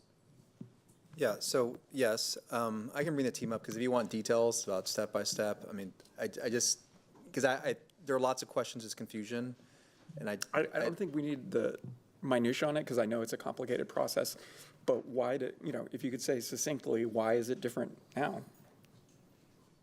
Our timeline for the turnarounds for 23-24 or for a target improvement plan versus a restart. I think the question that I keep hearing is why are we not engaging the process for the targeted improvement plan right now? Yeah. So I probably need Angel and Dr. Amerson so a target improvement plan is different than a restart or a turnaround plan. So the target improvement plan, only one of the 3 schools has that, which is Dobie. The other 2 do not have a targeted improvement plan. They have a turnaround plan. And so this is where it gets like really nuanced. So I want to be clear, precise, just because. And I'd like to say the guidance we've gotten from our Lone Star governance coach is that if you're calling staff up to answer the question, you probably need to tell us you're going to answer that later. I think a brief explanation from you about whether we're following the law or not, addressing the allegations that our community is making, I think is good. We also have an opportunity to get legal guidance on some of the questions we're hearing from our community in executive session. And so I just want to I think clarify that. And if we choose to spend some of our time this way, I think that's an option we have. But I just want to be. Yeah, I just want kind of, one, the yes or no, are we following the rules? We are. Okay. And how is it that we're following the rules when we're not doing what the community is saying we're not following the education code? So what is it that's allowing us to do that? I think that's where the calling up of the team, because there are lots of different steps between a turnaround plan. I'm not asking the steps though. I'm just asking how is it that we're allowed to do it differently? I don't understand why we're not doing it differently. I guess I'm trying to understand what the difference that you're referring to, given what steps we're following. That for the part the community is asking is saying that education code, my understanding, they're saying we're required to develop a targeted improvement plan where specific timelines that are established in the education code. Why are we doing it differently than that? I think. And I would say I'm hearing that we're supposed to have a campus intervention team that's part of the turnaround plan. Does that help clarify what we're hearing from the community? So to be able to answer the questions, it's going to require the full team. There's a lot of people working on these plans, following the law, making sure that. I think this is important. Can we do it in 5 minutes and take that out of our budget conversation? I think it is important. Can I, just before you jump in, so there's a lot of different things, right? So there's a tip, there's a tap, and there's a turnaround, there's a restart. So turnaround is the tap. What I hear people saying is there's a process. A school is in trouble, then you're supposed to go to the tip. And then if the tip is not succinct and does not work out, then you do a tap. People are asking, like, why have you leapfrogged over in a restart to have a tap around? So if the first part of your question was, are we following the law? The answer was yes. Second part of your question was, how are then we, if we're not doing a tip and whatever, how are we staying the course? Give us that clarified? Yes. Raise your hand if you can answer that question. Who can answer that question? I just want to know who can answer it first. Can you restate the question? So, people are saying we don't have a tip, right? Yes. Campuses, we only know that one school has a tip. Yes. We are talking about a turnaround plan, the big turnaround, like big letters turnaround. And then we're talking about a restart. So, if we don't have a tip at a school, how does that mean we're following the rules? Yes. Hang on, Dr. Wilson. So there are lots of. Hang on. Jacob, do you need to? Well, come on. Would you like to come up? Gotta be quick. I just want to be very, very, I want to make sure because there's a lot of things happening in parallel at the moment. Just be crystal clear. We need to understand that we've had a lot of gaps in accountability due to COVID since 2019. So in 2019, all of these campuses did have a tip. Okay. They implemented them. They were even extended 1 year because there was no accountability released in 20. And so TEA required those to be extended. Dobie also got a tip because of their federal accountability rating. So that is the only tips that were ordered in 2023 were based off of federal accountability. And so that is why Dobie has one right now. But those other schools did have one, but we had these gaps that normally we would not have seen. So normally how you explained it earlier is exactly how it would occur. You get your first F, you implement your tip. You get your second, you get ordered to do a turnaround plan. You implement those for 2 years. Either you turn it around or you don't. And now, based off of current law, the commissioner then has to take an accountability action. We are operating under a very different system because of that no accountability in the 19 school year, in the 20 school year, because of the different level of accountability that we got for 22. And then because now we're dealing with 23 just getting released. And so this turnaround plan is actually due to 23's accountability rating. As we've shared earlier, we could run into a very unpleasant situation to where we could have 24 released and 25 released all within a quick period of time. So they could actually run all the way through 4 years, or at least we'd be getting that order from TEA through, in a very short period of time, which typically is not the process. And so TEA has released different guidance on their website. They have not released guidance on every single part of it, but they do have guidance on the community engagement and the development of a TAP plan on their website on what their expectation is right now based off of this new timeline. Likewise, the law actually requires it being turned in, I think the date is April 30th, but right now they're using a May date. That is the guidance that we received from TEA, is that May will be our due date. And so some of this seems unusual because I believe because of these different things that we've experienced with the not rated years, with the 23 and 24 being not rated because it was embargoed due to a lawsuit, and now 23 is released. And so that's why some of this does not seem like it's in our normal timeline. It's not. So I just want to summarize what I'm hearing here is TEA released new guidance because this is out of sequence from how it normally happened, and so we're following that guidance and not strictly what was in the education code because that's not practical for the release of the accountability. What we are doing is TEA ordered us to do the turnaround plan for these 3 campuses, and they gave us a timeline, they gave us community engagement requirements, and they gave us the draft document, and we are working through that. We do have a staff member from TEA who supports us in this work, and we have the ability to reach out to her as needed to continue through this work. Our regional service centers also act as a support as ordered by TEA for any turnaround work for any district in the entire state. That's one of their duties and their work as well, and we're working with their turnaround team as well. Okay, thank you. That answers my question for now. Thank you. Thank you. Trustee. I just want to also, as someone who I deal with the TAC every day, the TAC is, I don't want to. Commissioner rules.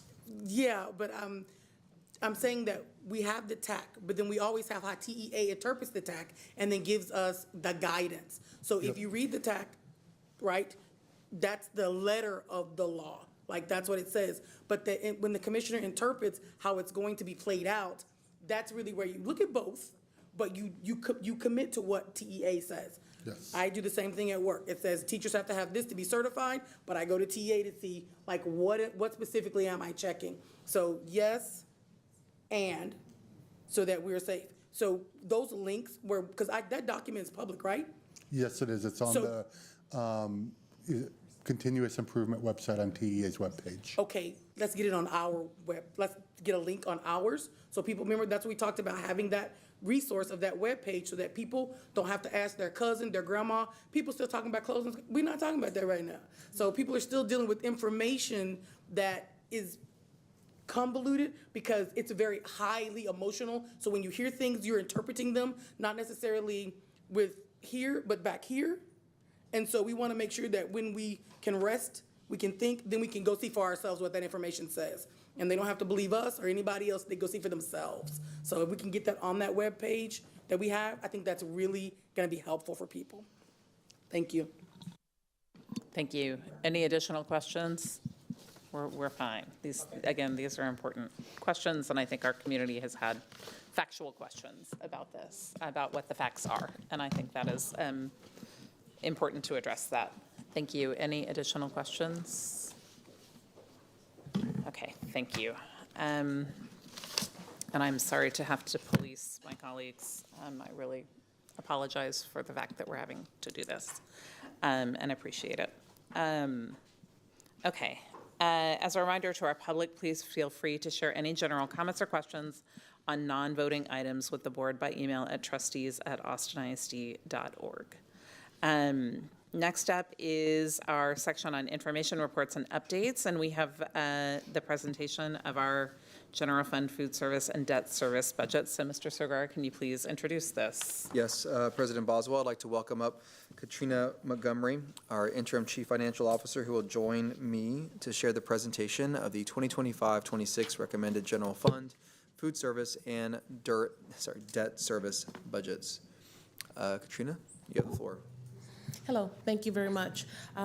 First, we're going to break our budgets down into 2 years. We're going to look at FY 24-25, which is our budget update for our current fiscal year. And then for FY 25-26, we're going to look at our recommended budget.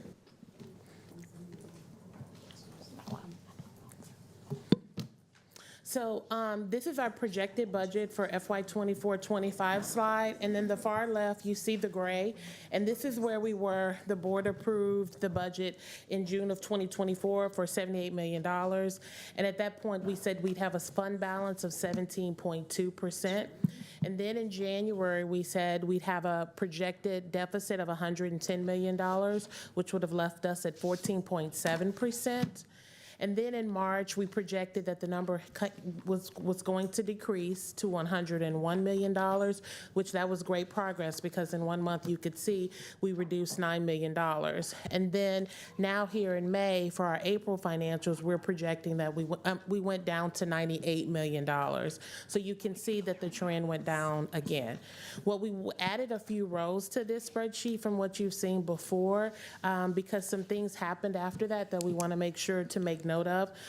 There was instructional materials. There was an additional $5 million approved in May. And so what that's going to do is increase the deficit.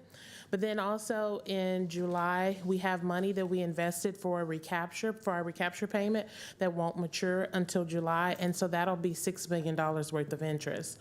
So when you look at our deficit, as of the April, what we're projecting is to be at $97 million. And you can see we've come down a lot. There's a lot of work that the campuses and our departments have done to get us from $78 million to $110. And now we're saying $97 million, which will leave us with the fund balance of 16.4%.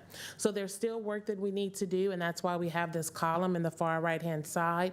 We still have 2 months worth of expenses that we want to see reduced, but we added that column so you can know that we still have work that we're going to do for the month of May as well as into June.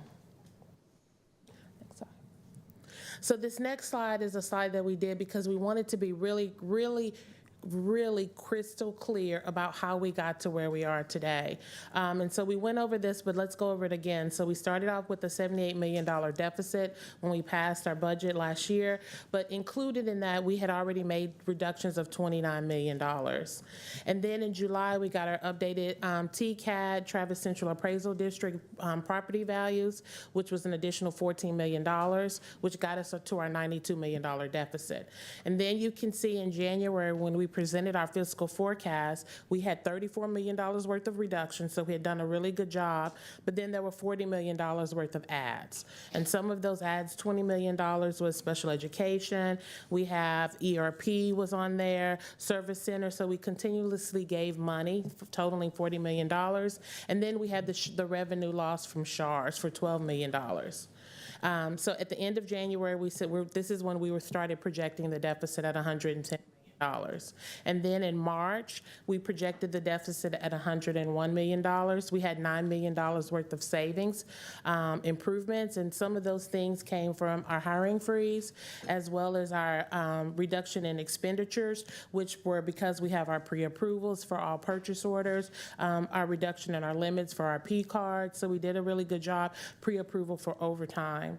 And then in April, when we just closed April a few weeks ago, we're saying the number is down to $97 million. Again, there was $9 million worth of reductions in savings from the same places we just talked about before. But then you will also see that we added here the additional interest earned, as well as the $5 million added for IMA. So we wanted to be really clear to show the story. So if someone picked this document up, they can see how we started, we were going off a little bit by our deficit increasing, but how we're working to reduce, how we've worked to reduce the deficit. And we also want to be really clear that this is not final. On this next slide, we wanted to just make a couple of points. We wanted to be clear. AISD is projected to end FY 24-25 with a 16.4% fund balance, which is less than the 20% fund balance, 20% board policy. When we produced the budget, when the budget was passed last year, we were also at 17.2%, which was less than the 20%. So we still have some work to do. AISD is projected to end FY 24-25 with a deficit that is $19 million more than the adopted budget. And so let's just remember that that is as of April close. That will not be the number when we close in June. So now we're going to talk about FY 25-26, our recommended budget. So here's all, this slide shows all of the assumptions we'd use to create our budget. So the student data, we use enrollment as of snapshot, which is in October. It shows enrollment of 72,303 students. If you look at the number now, we have enrolled students of 72,500. So since snapshot to now, you can clearly see that our enrollment has increased, but we didn't use the latest number in our projections. So we wanted to be clear, we're still being very conservative with our enrollment number. Average daily attendance is at 93%, and average daily attendance, the number is 64,100. Even though as of today, we're higher than that number, we still were very conservative in our projections. So, and then you look at tax collections, the change in property value is a -2%. That is also going to be the same change in tax collections. And then our tax collection rate is at 99%. So the recommended budget summary. So this slide, we're going to spend some time on it, but there's going to be a slide in the next couple slides. We're going to spend a lot of time deep diving this. But for FY 25-26, our general fund, we're saying that our revenue is going to be $1,579 million. We're going to have a recapture payment of $716 million, operating expenditures of $990 million, and so that would leave us a change in fund balance for $127 million. And then you see we have vacancy savings. We have vacancy savings, we call that out because what we're saying here is that we will not be 100% fully staffed. So if you take the $15 million there, that leaves us at an adjusted net change in fund balance of $112 million. So if we just stopped there, that would be the amount that the board would approve as the deficit for FY 25-26. But we have additional identified strategies that total $4 million. We have 2 potential land sales for a total of $45 million. We have identified new strategies, which we'll talk about on the next slide, for $20 million. And then we're going to have the force reduction, which we've talked about, right? And the force reduction is for $24 million. And once all of this goes through, we'll have a projected adjusted net change in fund balance of $19 million, which means we'd be taking $19 million out of our fund balance. If everything works the way that we see here on this slide in general fund, that will leave us with a 15% fund balance. If it doesn't, if we don't make the force reduction, if everything else holds true without the force reduction, that'll leave us at 12.2%. And we want to be really clear that that's a very low fund balance, and so that puts us in the place where we might have to borrow to cover payroll as well as accounts payable. The food services saying they're going to be flat. Their revenue is going to equal their expenditures. Debt service, we're saying that the debt service revenue is lower than our operating expenditures. We talked about this a little bit because our tax values decrease, so our revenue is lower than the operating expenditure payment, and so that means we'll take $28 million out of fund balance. This next slide shows the changes in general fund. It's just total expenditures. So it shows it by function. This is something that we have to present. It shows the FY24-25 adopted budget at $1.7 billion. The 25-26 that we're getting ready to, the board is going to vote on, has a recommended budget of $1.7 billion and leaves a change of $69 million. And so now we've talked about 24-25, where we are, what we have to do. We've talked about the budget for 25-26, and so now the next couple of slides are going to be really clear about the additional work that we have to do. So we've talked about our stable state or our ideal state, and we've been very clear that we wanted this to be a balanced budget as well as 20% funding. 20% fund balance, and so we're going to talk about how that's changing a little bit and protecting the quality of education. So the district administration is committed to a budget that achieves at a minimum a 15% fund balance for FY 25-26.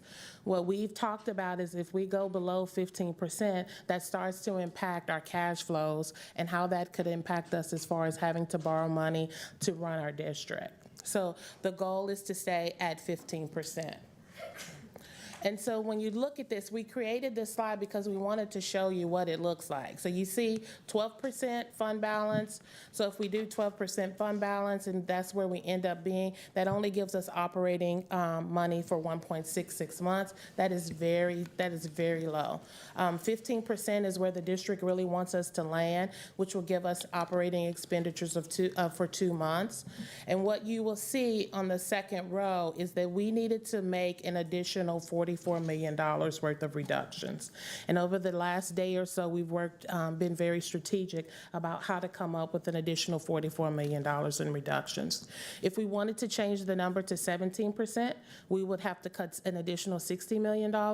And if we wanted to get back to 20%, we'd have to reduce another $83 million. And what you will notice in that final right column is the 83 is more than the 63. And the reason is because we need to contribute and increase the fund balance, because for previous years we weren't at 20%. So for us to get back to a 20% fund balance, we would need to contribute to the fund balance, put money back in. Okay, so this next slide is where we want to talk about in detail. So you see you have your FY 24-25 adopted budget, which has us at $78 million. That's the 17.2% fund balance. You guys know that part, right? The next column is the projected amount, which is where we're saying we will be now, which is $97 million. So if nothing else changes, even though we really believe these numbers, the deficit will reduce, but if nothing else changes, we will end at 16.4%. And so when we did the preliminary budget, we're basing that off of the projected budget, the column right before that for 24-25. So the preliminary budget is the budget that we produced and we talked about in April. Now the recommended budget is the budget that we're looking at as of today. So you can see that there's going to be some changes in revenue and recommended, because when we're creating the budget, we're constantly revising numbers. The preliminary budget was based on 4th 6 weeks, and then the recommended budget is now based on 5th 6 weeks numbers. So our revenue is $1.579 billion, less recapture of $716 million. Operating expenditures are $990 million. So the net change in fund balance is $127 million. With the same vacancy savings of $15 million, you'll see we came up with a $112 million deficit. So if we just stop, that would be the deficit that the board would vote on June 26th. One of the things I want us to call out is if you look at the difference on preliminary, the $129 million versus the recommended $112 million, you can see that the number has decreased. And the number has decreased, one, because of the identified strategies right below that line, the $19 million.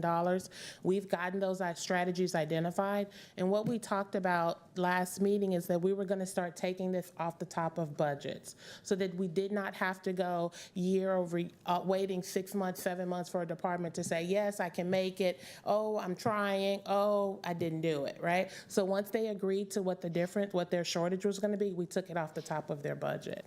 So now you see everything what we're going to call above the line. So you see we have $112 million change in net fund balance. We still have $4 million in identified strategies, the 2 potential land sales of $45 million, identified new strategies of $20 million, and then the force reduction of $24 million. On these slides, we're very clear that we're building a budget including no additional state funding. So again, this will leave us at a $19 million deficit.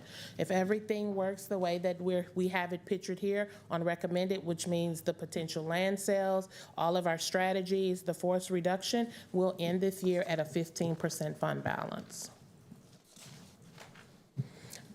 So we talked about, we met and we tried to come up with additional $44 million worth of strategies. And the reason why we came up with this is because we wanted to land at 15%. So we have a central office restructure of $10 million, 0.5 elementary assistant principals of $500,000, supplementary programs of $500,000, maybe a little bit more than that, special education contracts and financial monitoring, $7 million, centralized special education placement, $2 million, and then you have your force reduction of $24 million. And then again, you see, we want to be clear that this includes no additional state funding from the legislature. So this is how we came up with the $44 million that we talked about on the previous slide. This slide here is a slide that a lot of people like to see because you can clearly see what happened. So if we go to FY 24-25, which is our current fiscal year, we know that we were projecting to be under our 20% fund balance. 25-26, we're still going to be under our 20% fund balance, right? And then what we've projected is in 26-27, and that's where it turns red. So we have to start making sure that we're doing the things that we need to do now so that we don't get ourselves in a position where we can't pay our bills and pay our employees timely. So current reduction strategies, we have a lot of strategies. We want to be clear that we're not just saying, okay, well, we did good work, let's stop. So some current reduction strategies we have, and you've seen these, reviewing teaching, learning and leading, and technology contracts, the average daily attendance incentive, software review, a teacher attendance incentive pilot program, reviewing community partnership contracts, and then we still have a few things that were on this list previously that are pending, technology staffing and non-staffing review. The budget pre-reduction is still pending, summer campus building use, and then SPED and police vacancies. So what we did when we met with the SPED department, we know that we're trying to reduce the reliance on contractors. So we worked with Chief Hosak, and she got a plan where we could increase the number of staff, but we increase the number of staff, but we also know that we're not going to hire them immediately. So we took those and we put those in a holding place. And we also did that with Chief Sneed. We know that Chief Sneed is not able to hire everything now, so we took those specific positions and put them in vacancies. Oh, one more. Okay. One more slide. So then the next slide is community engagements. We just want to make sure that we're very clear about how we're going out, how we're making sure we interact with the budget ad hoc committee, our campus staff, our community, so that we're keeping everyone in the loop about what's going on with our budget, and for our current year budget as well as next year's budget. And then I'm going to turn it over to Dr. Jacob Reach to do the 89th Texas legislative slide. My notes are there. Okay, good. So thank you, Superintendent Segura and Board of Trustees. I will start with a friendly disclaimer, and that's that what I share right now could be outdated by the time I am done giving the update. Yes. But I wanted to share the information as we know right now. The Senate is scheduled to discuss House Bill 2, a substituted version of that bill, and a even newly substituted version of that bill since what was in the committee. They are scheduled to do that tonight. They are on the floor right now, but they have not started discussion on this bill. But what we know about the bill right now is that it would provide $8.5 billion into public education. That includes a $55 increase to the basic allotment. It would also tie the basic allotment to the growth of property values instead of using the golden penny yield. That is new. That would provide some automatic increase moving forward to the basic allotment. They also have set aside $850 million for special education. Something new in that includes a funding of a $1,000 reimbursement for student evaluations. They have $4.2 billion for teacher pay increases. In new since the committee substitute, they have $500 million for dedicated non-administrative campus staff pay raises as well in there. And we're still waiting to see the exact rules, how those work out. But for the teachers, it would work out to 3 and 4 year, based off of the last language we saw, $2,500 raise. Or I apologize, it's actually a retention allotment.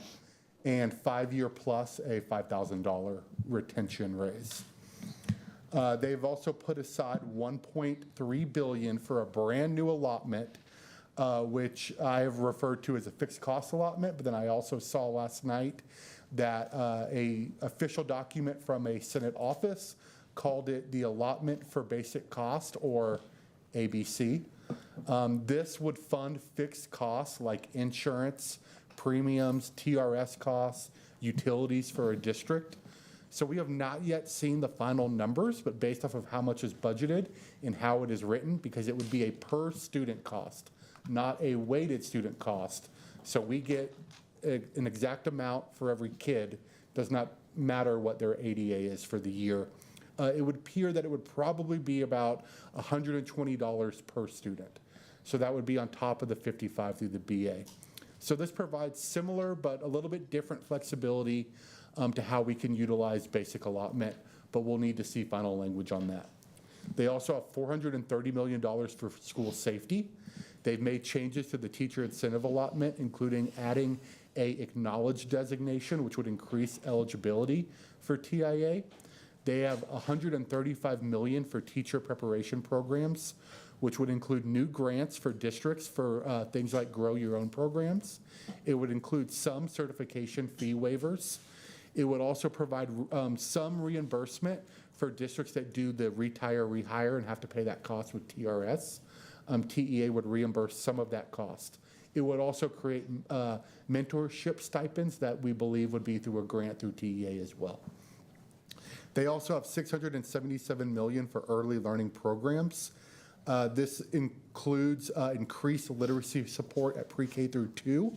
One thing I want to highlight for this is that the language would also add teachers to the list of groups who qualify for free pre-K in public schools. So very excited about that addition.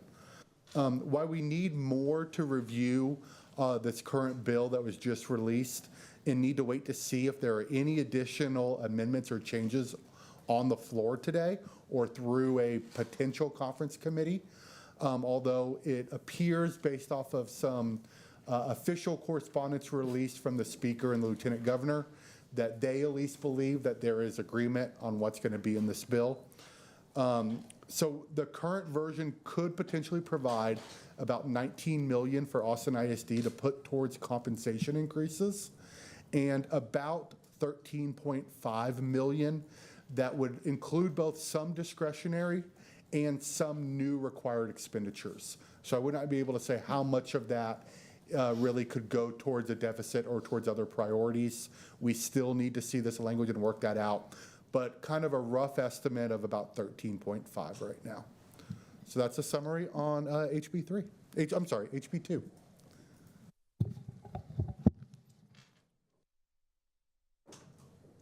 The final slide shows our next steps.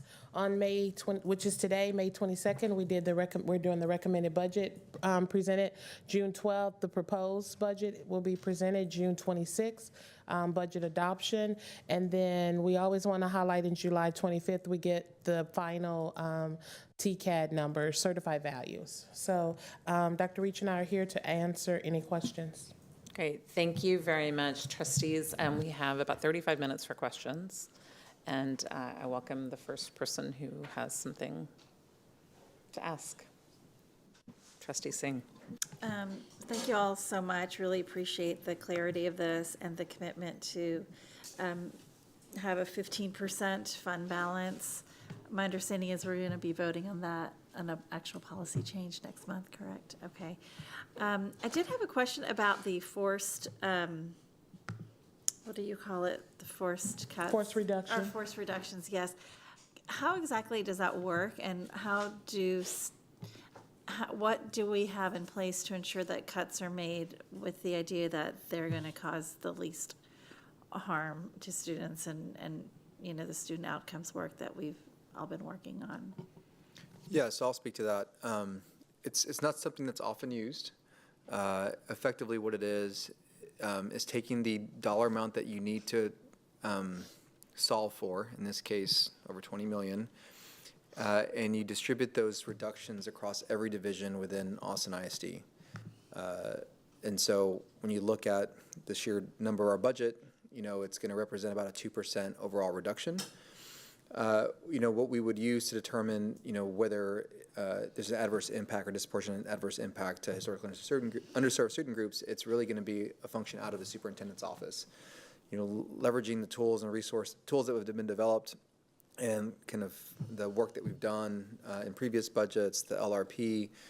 I want to be really, really clear. There are thousands of lines of budgets, thousands of budget lines within our budget. And so I can't sit here and tell our board, that this line item within this, code in this department is going to be reduced by X amount. Really, the work here is to get as far as you can and then spend the time to be thoughtful, have it come out of the superintendent's office, and then kind of distribute that reduction across all the divisions. It will not be uniformly distributed, meaning that not every division is going to see a 2% reduction. Some may see a 4%, some may see maybe none at all. It really has to be thoughtful. And so it's kind of like the last thing that you would do. So it's really going to come down to the process that the superintendent's office goes through with the CFO to get it done, relying on what we've experienced in the past. And I think that we're well versed.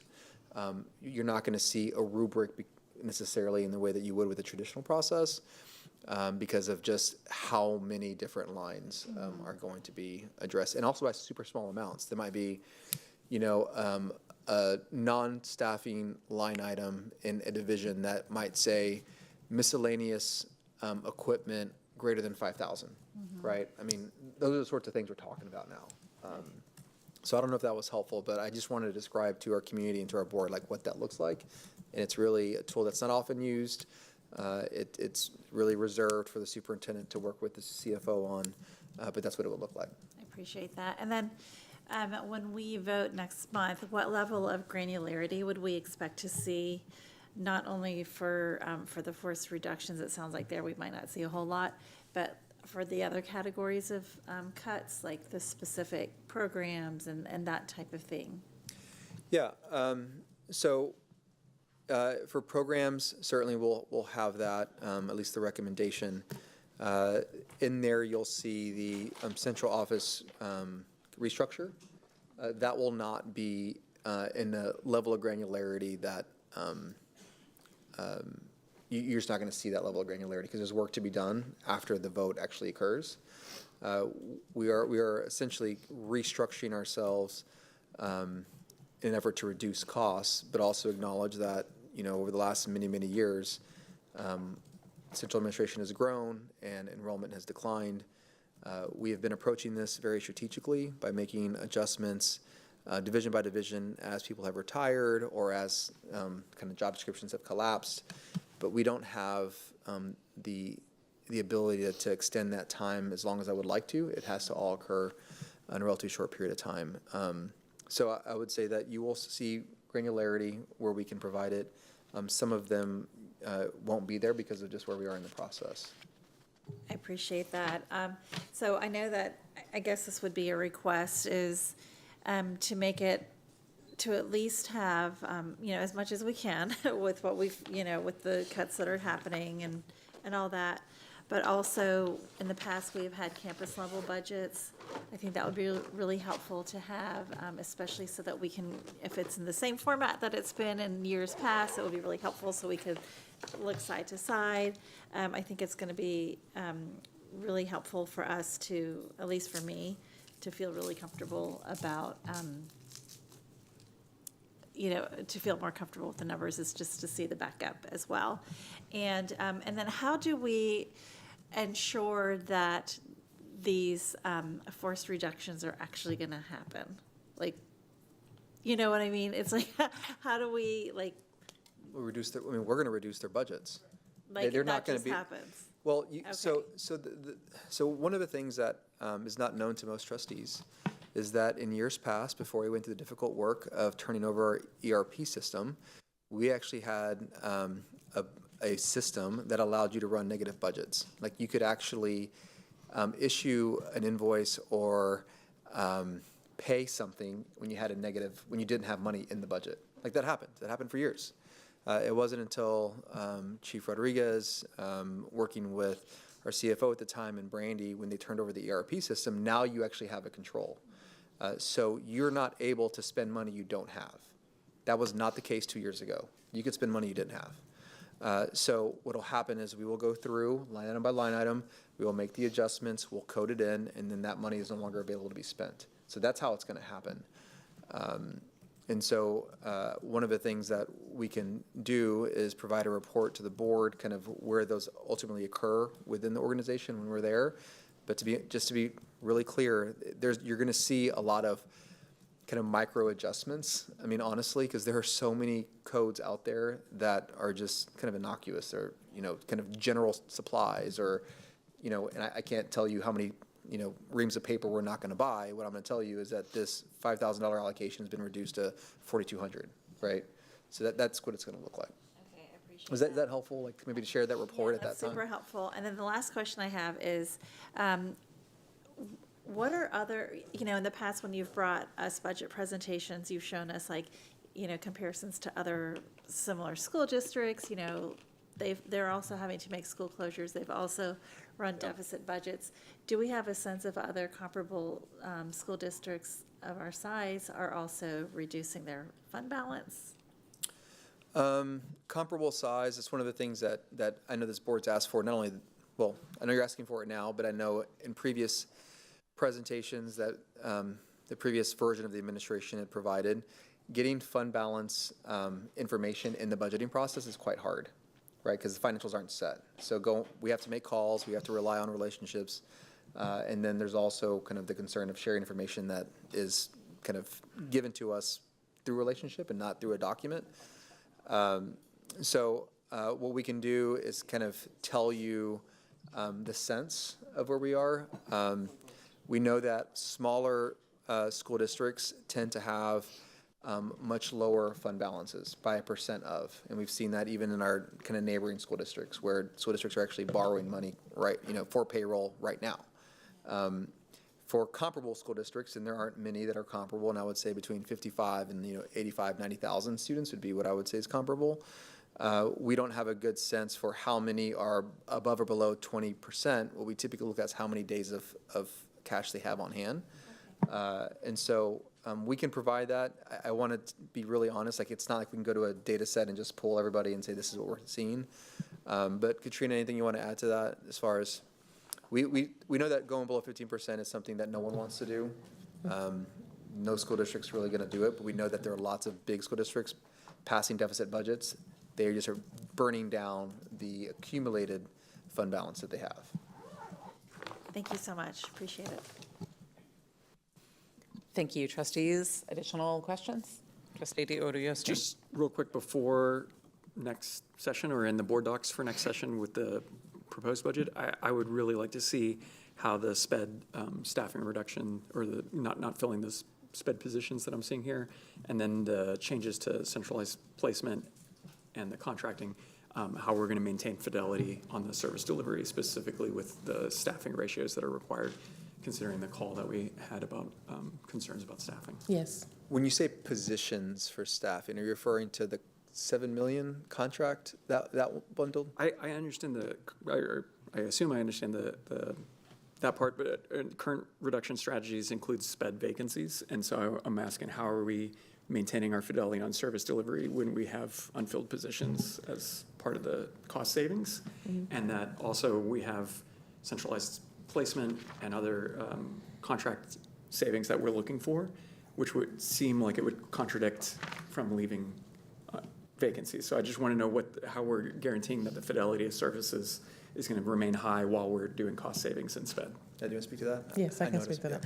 So we have a weekly meeting set with Dr. Lee and her team where we're going to start going over, it all needs to be mapped out, but looking at what is the total amount of assessments we have, what are the inflows, what are the outflows, how are we hiring, and if we're increasing the hiring, then are we reducing our reliance on contracts? So it should be in that weekly meeting, and at any point where her or Chief Sneed say, we're ready, we need additional staff, then we will reduce the number. What we're trying to do is make sure that we hold on to those vacancies as long as possible so we can get credit for it. But if they need those vacancies, we will move forward with giving it to them. And they both are aware of that.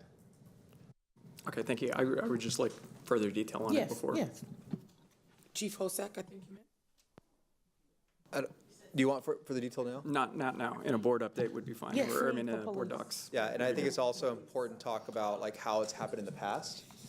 You know, the allocation of staff, how we've been responsive to the needs within special education division, and then we allocate FTEs, and then the department goes through and hires. But what's allocated versus what's hired is not always met. And so as we close out the fiscal year, we want to pull those vacancies back. Doesn't mean that we're not going to allocate them. But so we can talk about that in more detail and provide update via board update.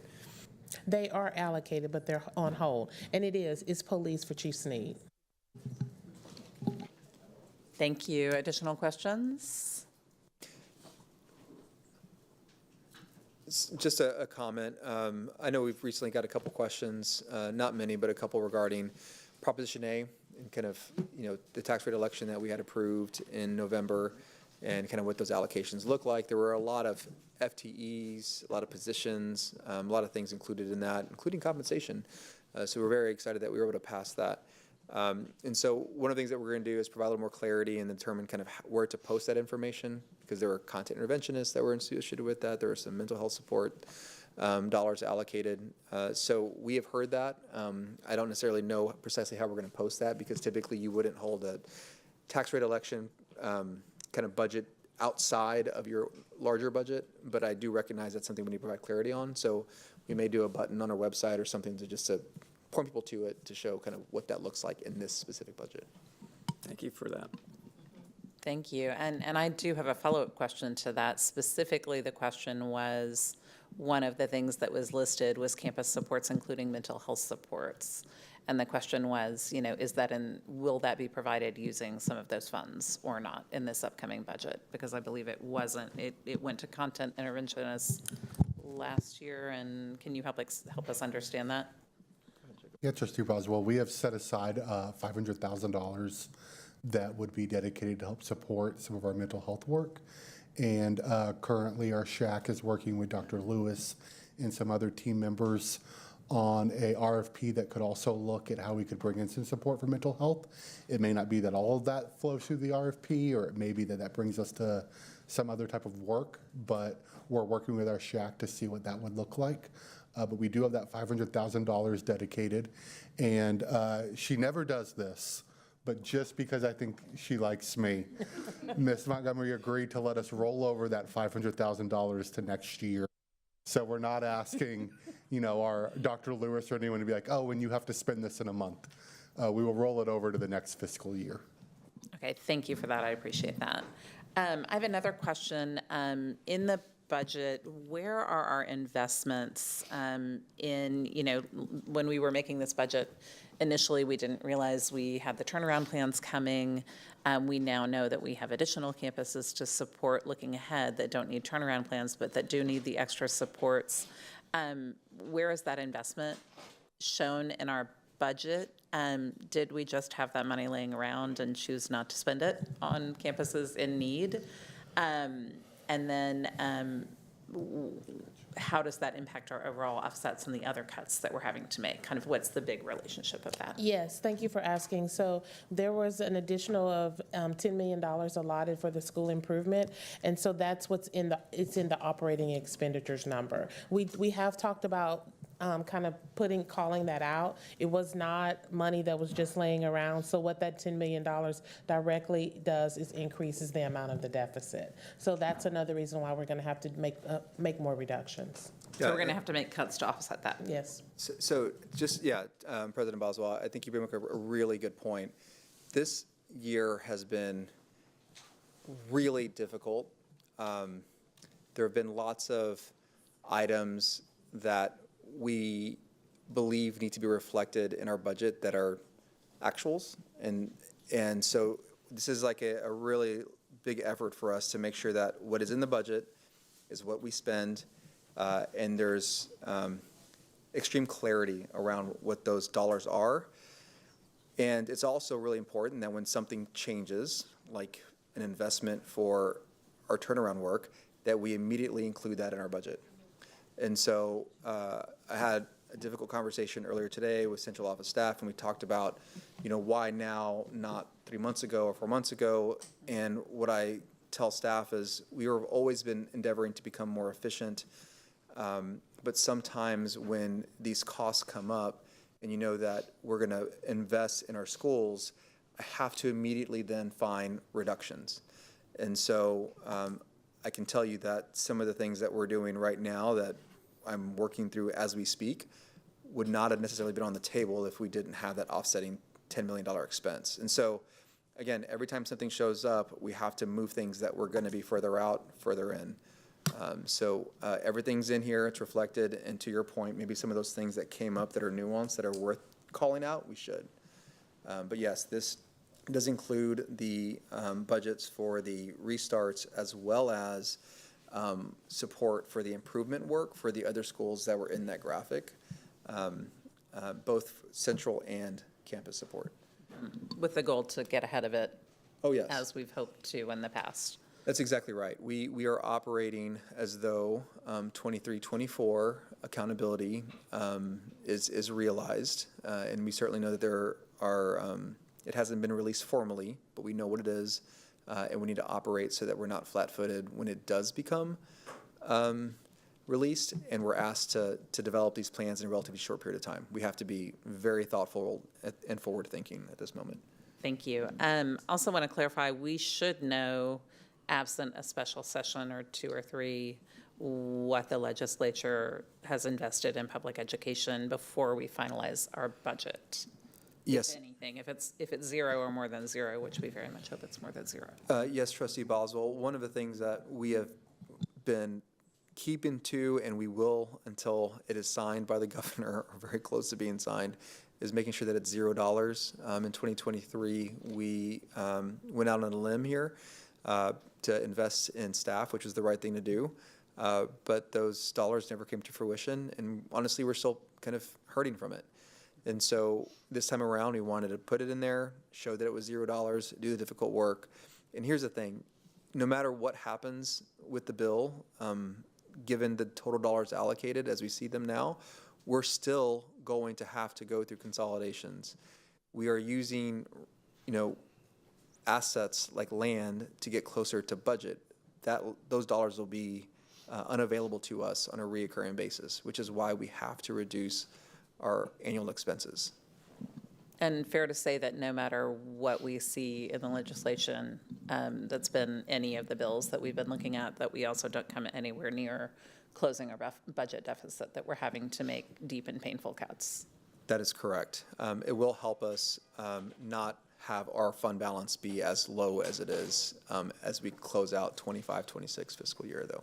Okay. And then another question, our fund balance, the goal with the cuts, with the efficiencies, with the consolidations that we are discussing is to restore our fund balance, restore our fiscal health, and really continue to invest in our classrooms.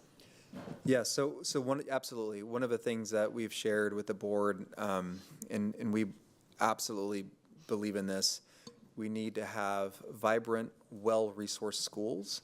And right now, we're simply very, very thin. And we've had lots of conversations with principals, and they're working so hard. And we're at the point now where the things that really matter are being pulled out, and that just can't continue. It just can't. And so we want to get to a place where we can invest in our schools, not have every school contribute to reduce the overall cost. And so that's where we want to get. We have to get to a healthy fund balance. We have to make sure that our schools are well-resourced. And I think we can do that if we do the difficult work. And I want to be really, really clear, if we don't do it, it will be done to us. It will be done to us. And so I think we have the board, we have the administration, we love this organization, and we love our staff and love our students, and we're going to do it in a thoughtful way. And that's just who we are. We're going to do it that way. Thank you. And I want to thank you, Trustee Singh, for making sure that the fund balance policy comes. It was a big conversation about what our fund balance should be. I think that graph that shows our cash flow and our what's in the bank is a really, that has really helped me have a really clear understanding of why that fund balance is there. And then I think the unexpected costs. We had less SHARS reimbursement than we expected. We had COVID a couple of years ago. I mean, we need to lean on that more often than we would like. We had, storm damage, but we're still waiting for FEMA money for, lots of things. And so I understand we're in a really difficult place where that makes sense for short term, and I appreciate being transparent, not just ignoring a policy we have, but really adjusting our policy to meet the moment and looking ahead to making sure that we're still keeping that healthy balance where we don't have to borrow and where we have a little cushion. So, if you get a flat tire, you need to be able to get a new tire. You need to, So thank you for that. And then I just want to say, I know the central office restructure is a big thing. I know we're to a point where cuts mean people. I know we heard from our calls today how incredibly disruptive and painful it is to lose people for whatever reason. We heard from our students what it means to lose people. We heard from our staff what it means to lose a job they love and work that they're proud of, to go anywhere else. And it's a disruption of relationships. It's a disruption of the really important work we do with students every day. And I just never want to forget when we're talking about this, that we're talking about people we value, and we're talking about people who value us and the students, and how really hard and painful this is, and really just call on all of us to do it as thoughtfully and humanely and in alignment with our values as we can. So it's a hard place to be in, and so do we have we have some time. Do we have any other questions from anybody? All right, thank you so much, and we'll get a different budget. This is evolving, so when in June 12th, we'll see different. Yes. It will be further evolved. Okay, thank you both so much. Okay, we are now moving to our consent agenda. Are there any consent agenda items that anyone would like to pull for a separate vote? All right, so do I have a motion to approve the consent agenda? Yes. Yes. So Trustee Willie-Chu, are you making a motion? I move to approve the consent agenda. Excellent. Do I have a second? Second. Thank you. Is there any discussion? All right, having a motion by Trustee Willie-Chu and a second by Trustee Quintana to approve the consent agenda. All those in favor, please raise your right hand. And the motion passes by 8 trustees, all those on the dais. Now we will move to items for separate vote. That's on page 11 of our script. Trustee Willie-Chu, do we have a motion to approve item 12.1?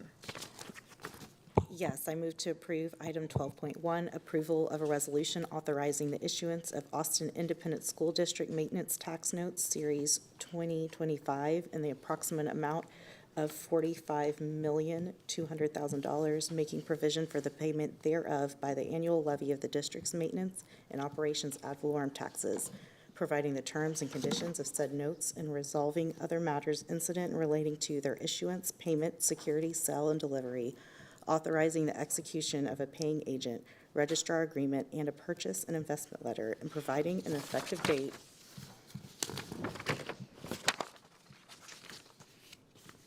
All right. Is there a second? And acknowledging that I skipped a page and skipped an item that we'll go backwards to. So is there a second on item 12.1? I'll second that. All right, trustees, any discussion on item 12.1? All right, having a motion by trustee Whitley Chu, a second by trustee Quintana to approve item 12.1. All those in favor, please raise your right hands. And the motion passes 8-0 with all those on the dais. And we will go backwards to item 11.1. Vice President Whitley Chu, do we have a motion to approve item 11.1? I move to approve item 11.1, interlocal agreement with the University of Texas at Austin for the 2025 UT Prep Summer STEM program. Is there a second? Second. Thank you. Do we have any discussion? All right, having a motion by trustee Whitley Chu, a second by trustee Quintana to approve item 11.1. All those in favor, please raise your right hand. Any opposed? Any abstaining? Motion passes with 7 in favor, 0 opposed, and 2 abstaining. Thank you. Oh, 6, sorry, 6. Yes, I was doing math, not counting people. Thank you. 6 in favor, 0 opposed, and 2 abstaining. Thank you. All right, we will now recess our open meeting at 8:24 p.m. and move to executive session pursuant to Texas Government Code Sections 551.074, 551.072, 551.073, 551.087, 551.076, 551.0821, and 551.071. And when we're finished with executive session, we'll briefly return to the open session to formally adjourn the meeting. The adjournment will be recorded and be included in all replays of tonight's meeting. Thank you for joining us and have a good evening. The bell does not dismiss you.